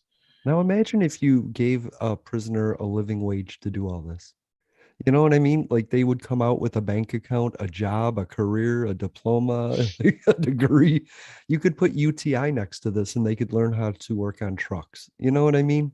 What's fantastic is that, I would say that it does a couple of things. Number one, it allows the system to do what it has done in a way that not only benefits the system itself, Hmm. because you're going to have increased, services within, the prison system, but you're going to teach people how to do things that they can then, when they're done when they're done serving their sentences and that, go out into the workforce and be a productive member of society Right. doing what they learn. Okay, so one person might not be interested in, setting up energy systems, but they might be Exactly. interested in manufacturing air conditioning systems. Hmm. Or you got somebody who might not be interested in uh, manufacturing air conditioning systems, but they might be interested in HVAC, Right. because you're going to have to duct all this stuff. By teaching people how to do this job and getting them some base level Hmm. information to go out and journeyman behind someone, giving people options and opportunities is extremely important. And Yeah. if you want certain things within the system, I would say, it's not so much, going in there and saying, you need to be doing this and you need to be doing that. And climate change is going to, it's like, hey, we know that climate change is going to affect prisoners. Here's a Yeah. series of options and solutions that I think that number one, the prison system could benefit from. But also number two, it gives you the option to teach people skills like manufacturing, like HVAC, like, energy solutions. Hmm. And you then create a system of opportunities for people who didn't have opportunities before. And when they Yeah. come out of the system, when they come out of prison, they now have something, that says, hey, you have participated in this system. You have done your time. We're now, giving you the green light to work in this system. Here is our letters of Right. recommendation. Then they go to any number of these manufacturers or organizations or unions and say, hey, look, this is what I was learning while I was, in jail for the thing that I did. Here's my I would degree. like Right. I would like to keep expanding upon that. You give people the opportunity to learn something, give them solutions, and then Yeah. you'll be surprised what happens when they're like, shit, I can actually make money at this and it's actually good money. Hmm. There was a time when you could go when your choice was prison or the military, Yep. right? And like nobody wants to hire a prisoner, but everyone wants to hire a vet. You know what I mean? And it's because they learned something in the military they weren't going to learn in prison. Right. We need to expand on that theory. And yes, you have an aptitude test, a general aptitude test. You find where their aptitudes are and you nurture that and you grow that, and then you see where they are when their time is done. Imagine if being in prison was actually something that job recruiters looked for, you know? Hmm. And You know, imagine just people going for a simple, like, I could see people wanting to just go to, I think what's amazing about this is that it could combine the public and the incarcerated at the same time, to whereas incarcerated people are going to the same trade schools in an area that the public is going to, and so it would create something interesting, an intersectionality where one would care about the other and people wouldn't be going to prison for a degree but they would instead get a degree when they were incarcerated. But I think we have to limit what we consider incarcerated. I think some nonviolent offenses don't need to be incarcerated, but some violent offenders really need the most reform. And I think even a murderer needs a hobby. They need to reform themselves. They need to better themselves. They need to be a better person more than most. So I think that's what we need to get used to, is educating people, bettering each other. And so that's what we go on doing. Thank you for listening to Public Access America, by the way. My name is Jason. His name is Jeffrey. And that wraps up pretty much everything in my note, but don't tell him that. what do you mean? Don't So tell me that. don't tell him. I was just saying that's about all I haven't left in my notes. Well, I mean, that just means we get to move on to weird and interesting conversations. Oh, can we talk about what's on the news? And that's Donald Trump's new fiber heavy diet. Oh my God. People don't eat paper. Jesus Christ.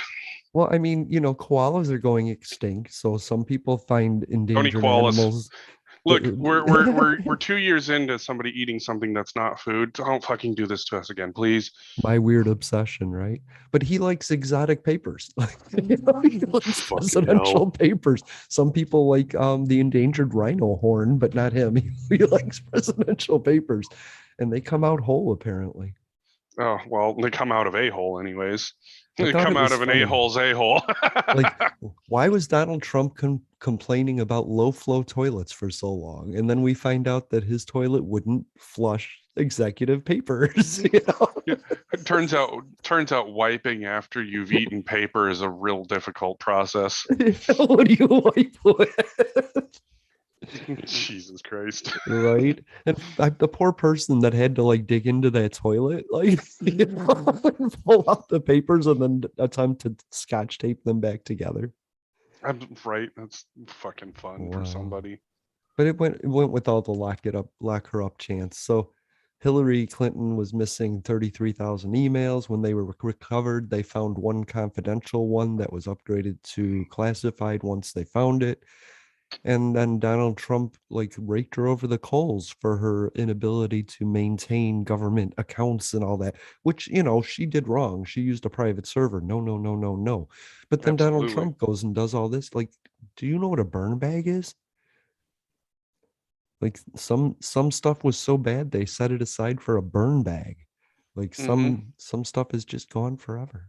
But Oh yeah. he took home the note from Kim Jong Un, right? The love letters from Kim Jong Un. He took the map, the Sharpie Gate map.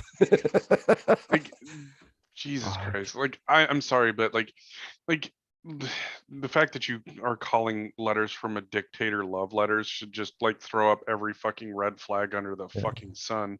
And he took it home. Like, what Ugh, danger does that have that Biden doesn't know where the relationship was? You know what I mean? Like, like we're all in the dark now. that shit's just absolute cringe. Yeah.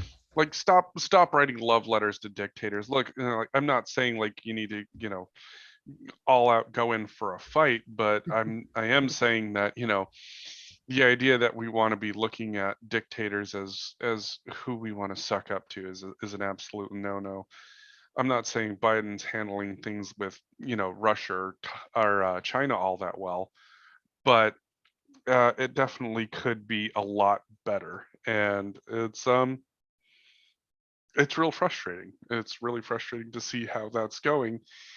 Um, because you had a year of Trump doing whatever the fuck he wanted. You had years of Trump doing whatever the fuck he wanted with China, and we're still not fixing that issue very well. But then you had years of Trump sucking up to Putin, and now Putin's just like, fuck it, I'm going to do what I want, and you know, testing the waters. And you've got Biden going, yeah, no, that's not going to fucking happen. So it's one of those things where I am just like, ugh, the state of the world right now is an absolute shit show, and I'm not enjoying Yeah. this ride. Right? I don't know. I think it just happens every 10, 20 years, and we just got Oh, to get used to absolutely. it. I This shit. remember being a kid not really caring about Nixon at all, and it was like one of the worst times in existence, right? Oh, fucking a. That was not a good one. Right. Okay. So Ron DeSantis says don't say gay. How do you feel about that? Gay. Yeah. Yeah, Like good. who the like once again, like this is a tough one in Mm. that, what I saw was like, it's targeted at kids in grade 3 and lower. Ah, So I am not the person to have that discussion with. People okay. like I didn't I read the think bill. people like I think people like Debbie, in it would be a much better person to have that conversation with. Okay. But I will say that, as a family that's very open about sex and sexuality and understanding, it's kind of like that whole like, if you make something taboo and then a Hmm. kid finds out about it, they're like, ooh, I'm going to do this because it's taboo and my parents don't like it. I'm gonna Whereas, try gay. yeah, whereas, if whereas here in this house we've been very open and honest about a number of things, and the kids have understood topics like this from home Hmm. for a very long period of time. Like, now, even from our perspective, like there's a lot of stuff that school teaches that we're like, oh, that's pretty fucking cringe, bro. Like, that's not good information at all. And so Right. I can understand, like, not wanting the school to potentially teach certain things, but not because it shouldn't be taught, but because I think the information's bad that Right. they're using, Uh, so there is, I would say, some common ground there. It's when you have the school teaching bad information, it Hmm. don't matter if you're Republican or Democrat. Bad information negatively affects everybody. Right.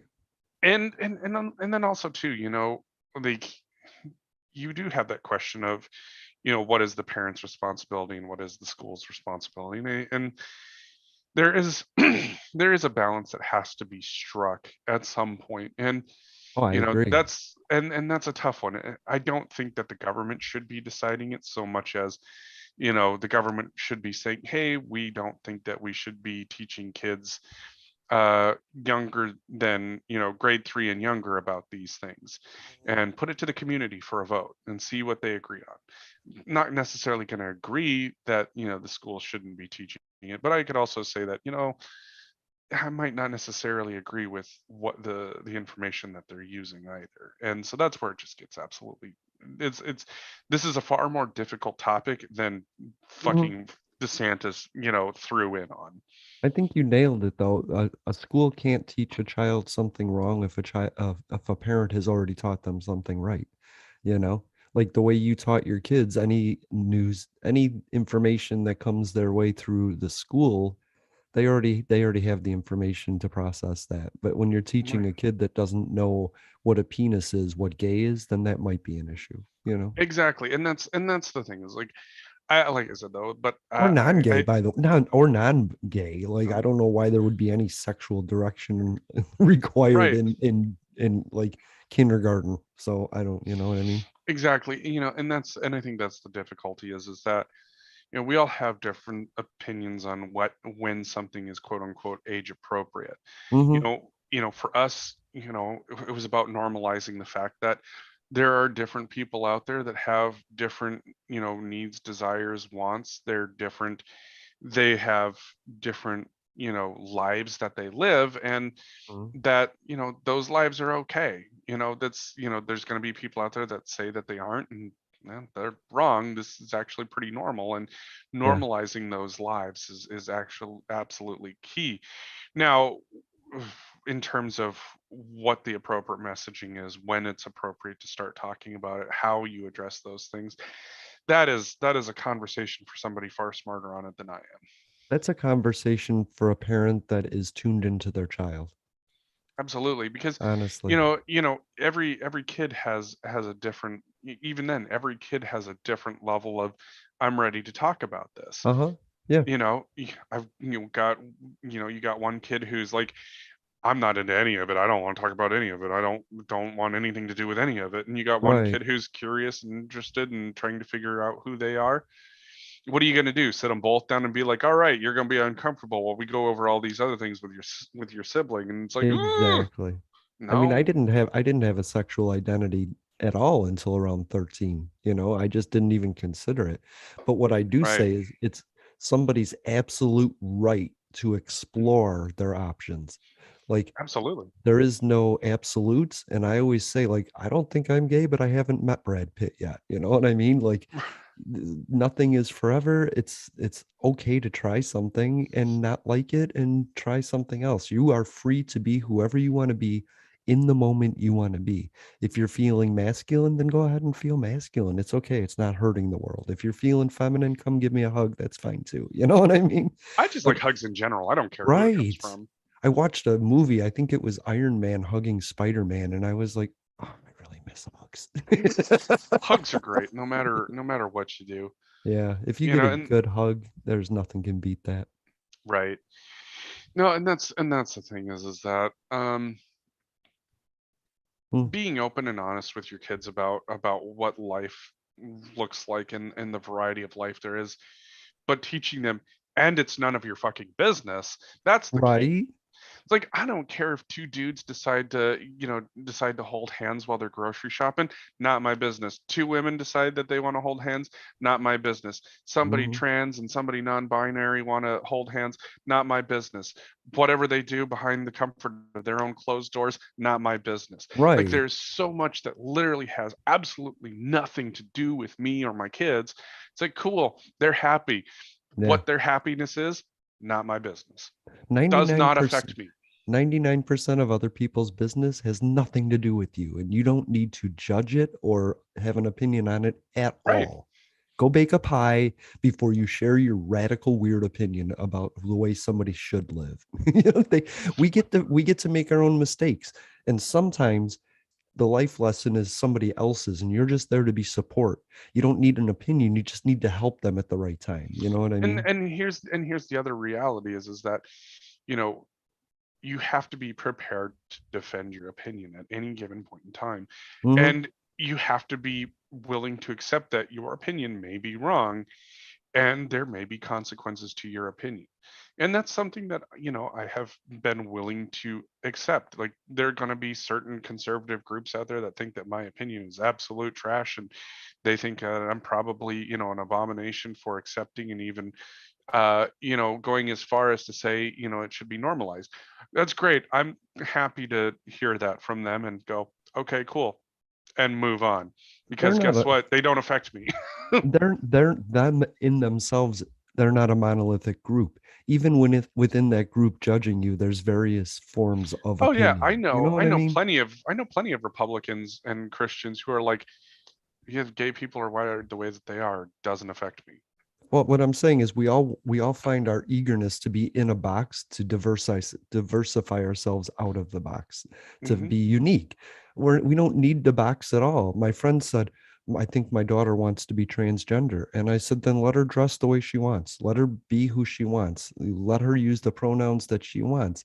And once she starts investing her money into it, you'll know it's real. But until then, just support her, you know? Well, and that's the thing is like, as they say, it's not wants to be. They either are trans or they aren't, and that's the thing. Well, wants to begin exploring it. How about that? There you go. There, wants they want to, explore their identity. Great, Right. perfect. And that's the thing is like there's a number of people that are willing to explore it in a number of different ways. Some people are Hmm. willing to be very out in the open about it. Some people are very private about it. And guess what? It's only your business if that person wants you to be a part of that. Yeah. Right. And to think that you Otherwise, they don't haven't, give a shit. like, everybody's thought about it. Do I? No, not me Like, personally, but I've thought about it because I well, have friends that are transitioning, that are in transition or have transitioned or have thought about it, young children. So I know people that this topic affects them, and my mhm. job is to stay neutral and have no opinion, but listen and care, you know? Exactly. Your job is to support the person that, Mhm. you may not be sitting down and, lending financial support or, any number of things, but in the end, you want the person to be happy and successful, right? Right, Great. Then that's all that matters because a person that's happy and successful doesn't have all these other weights of the world on them. And that's, you don't need to be adding any pressures to that. And right. so that's one of those things where Is there really school curriculums that are teaching kids sexual identity and preferences and gender identity and preferences in kindergarten, first, second, third grade? I mean, none that when are I they know of. starting? I'm just kind of curious, you know? I want to say that like I don't the have kids. basic I want to say like basic health knowledge is like starting around fifth grade, right? In Okay. Washington State, if I I mean, remember correctly. I had Fifth or health sixth grade. classes in junior high, but I never learned about that stuff before that, you know? Yeah, same. Like I want to say sixth grade is when my stuff started. And it really just started with, the basics. Hey, you guys are a bag of hormones that are starting to Yeah. go through puberty or will be going through puberty very I, soon. I and love and that. that was really about it. It's like, hey, this is the moment of time in your body where things are going to start going fucking weird on you.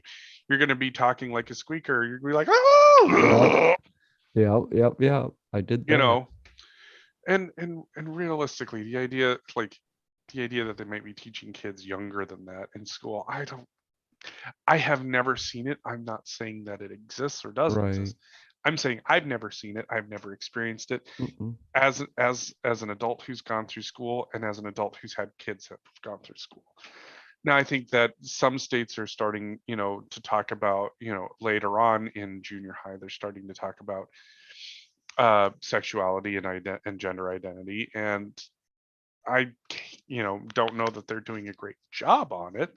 Right. As a parent, that's my concern is, if you're going to teach it, are you using accurate information? I don't know that they're necessarily doing a great job on it.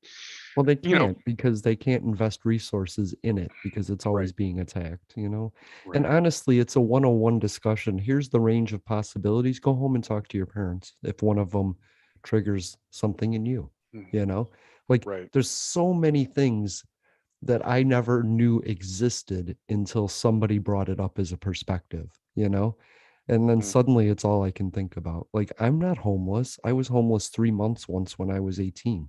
You know what I mean? mhm, Like, do I have my own home? No. Do I have a roommate? Yes, I rent a place. So I'm kind of on the spectrum, but I could lose everything pretty quickly, you know? But I don't like the right. fact that nobody considers homeless people as people. Like, I don't understand why we wouldn't just want to help them. I don't understand the apathy of saying, haha, I get somebody to look down on, so I want to keep them there so I can look down on them, you know? Well, and then, we have this perception of what having a home versus being housed looks like. Look, Mm-hmm. you know, does anybody who doesn't own their living situation homeless?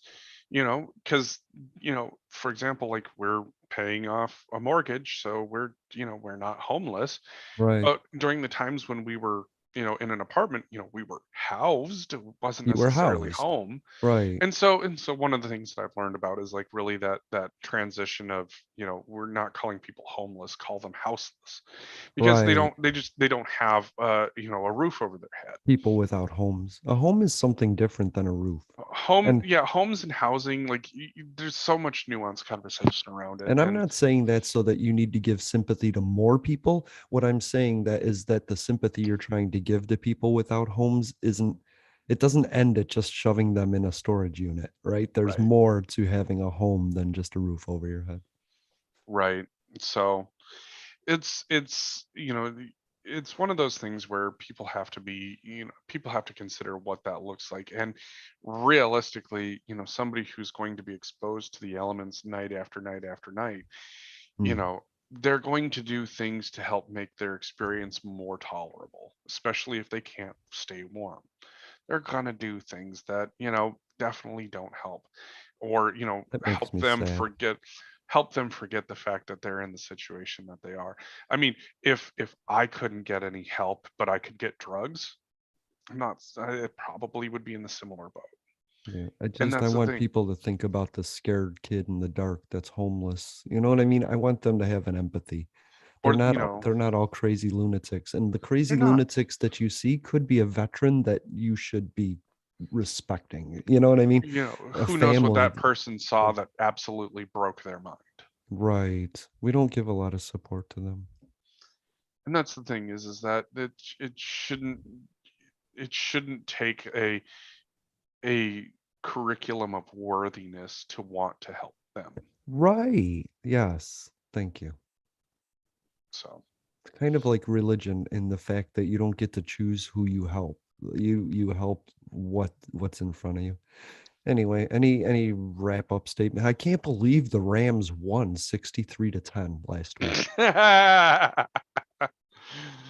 Wait, I can't uh believe the Bengals won 47 to 20 last week. There we go. Now I just don't know which one to edit. I can't believe that the Cincinnati Bengals somehow drafted this person by the name of Don Grady. Nice. Wow. I don't know. uh, What are we gonna do about that? Like the Super Bowl's coming. I don't even care. Like, wow. We didn't even talk about racism in the NFL because it's just so obvious. Like we all know it's happening, right? oh God. It's happening as much as the brain damage is happening in it. So Oh my God. Oh yeah, let's wrap up on that real quick. Brain damage. Bob Saget falls backwards, no apparent injuries, but dies of a head injury, head trauma. What the yeah, fuck? Wow, in a hotel room? They don't yep, know. They think maybe he slipped in a tub or he was attacked. He had eye socket damage, stuff like that. Wow. Do you know anything about this? I'm yeah. so I was sad. reading I'm I so was reading sad. about that, and then yeah, it looks like what they're saying is they don't see any foul play. It looks like he hit his head and then went to sleep, and Yeah. there's no signs of a struggle, no defensive marks or anything like that. It's just a person fell and hit their head. And look, as somebody who's had a concussion, a severe concussion, that shit's scary as it is. Yeah, it And is. and that's the thing is like you feel all right and then suddenly you want to go to sleep, and Mm-hmm. that's a problem. Because you can't go to sleep at that point. Right. So it's definitely not cool, it's not fun, it sucks really hard. Yeah.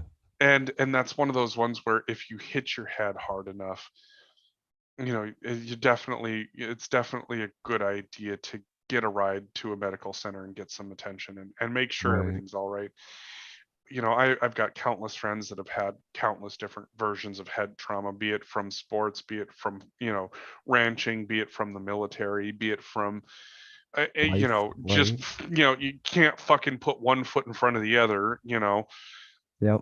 The problem there is that with head trauma, it's like you smack your head hard enough, it's like, all right, I've got to try and monitor myself. And that's especially as you get older and you're losing that level of independence that you once had. Mm-hmm. This is where, like, we end up having a bunch of the elderly fall down and hit their heads, Yeah. and that's it. They're gone that way. It's not. Kids and seniors try and hide their mistakes every And that's time. and that's the thing is that, there's nothing wrong with wanting to be independent, but, even for some of us, that are still a bit younger, smacking your head really fucking hard is not a good day. And it doesn't go away. Like, I think people have these opinions that like the pain is over. Like people talk about deaths and gun violences, and I want to remind people that you don't necessarily die in a gunshot attack. You could be disabled, crippled, permanently affected. And some to a lot of people that's worse. Like, Mm-hmm. we should end gun violence because you might still live with the pain. Right, right. So, that's one of those things where, you gotta be careful about this shit. And it Yeah. sucks, to lose a titan of comedy like that, from a head injury. Yeah. But that's a very realistic possibility, not just for somebody getting, in and out of the fucking shower, but for people who go out and put themselves on the line to entertain you on a Super Bowl Sunday. Right. You look at, there have been some fucking scary injuries out there. Yeah. I've like one of the, I want to say is that one, there's a one from the Raiders. There was a guy from the Raiders that ended up breaking a guy's neck. And I forget who it is. Maybe you remember. Yeah. No, And it was just last week it happened, right? Or the week no, no, no. before. This was like in the Oh, 70s. oh, okay. Yeah, That and so that basically, just happened though. This like last week, somebody got hit so hard they broke their neck and had to be yep, carted off the field. there's been several of those, and A legal hit too. yeah, and that's the thing is like, this person from the 70s could never walk again, and this dude felt so bad that they became best friends, and Uh-huh. he spent his life helping this person that he's injured, Yeah. while playing the game, and he couldn't play the game the same after that because that was a bridge too far for him. Yeah. And that's the thing is like, sometimes we get so wrapped up because we love big hits. Let's not lie. We love to see somebody get absolutely fucking crunched on the field. But then that time that a person doesn't get up, it gets fucking scary. And I've Yeah. been there and it's fucking scary. Maybe it's my It's maturity. I used to love big hits. Now I love big catches. The Odell Beckham one-handed catch in the end zone. I love that shit, man. Oh, I Mm. love to see a good escape. And my defense was my favorite position to play. Like I watched Lawrence Taylor play football, and that's how I learned. Right. That was my position. That's Yeah. what I played, and I was goddamn good at it. And that was my thing. Is like I loved big hits, but it was very much it was chess for me trying to figure out what play they were gonna run and fucking stop it. Right. And that's what happened was is I figured out how this quarterback worked, and I went in and gave him a big fucking hit, and unfortunately he turned around just in time to see me coming, and we went helmet to helmet, and that was Mm. that. He got carted off the field, and I ended up in the hospital too with a massive concussion, a major And concussion. and you're still dealing with it to this day. Yep. That's the And thing, then yeah. and after that, that's when I decided I couldn't play football anymore But because the worst case scenario is dealing with it the rest of your life. I mean, that's the best case scenario after a head injury is dealing with it. yeah, the best case scenario after at best you're going to be dealing with it for the rest of your life, and unfortunately at worst is the rest of your life isn't very long. Right. Exactly. I love you, Jeffrey. Love you too. Go enjoy your day. Give everybody a hug. Tell Devi we want to talk to them. We want to get them on sometime soon. Sounds good.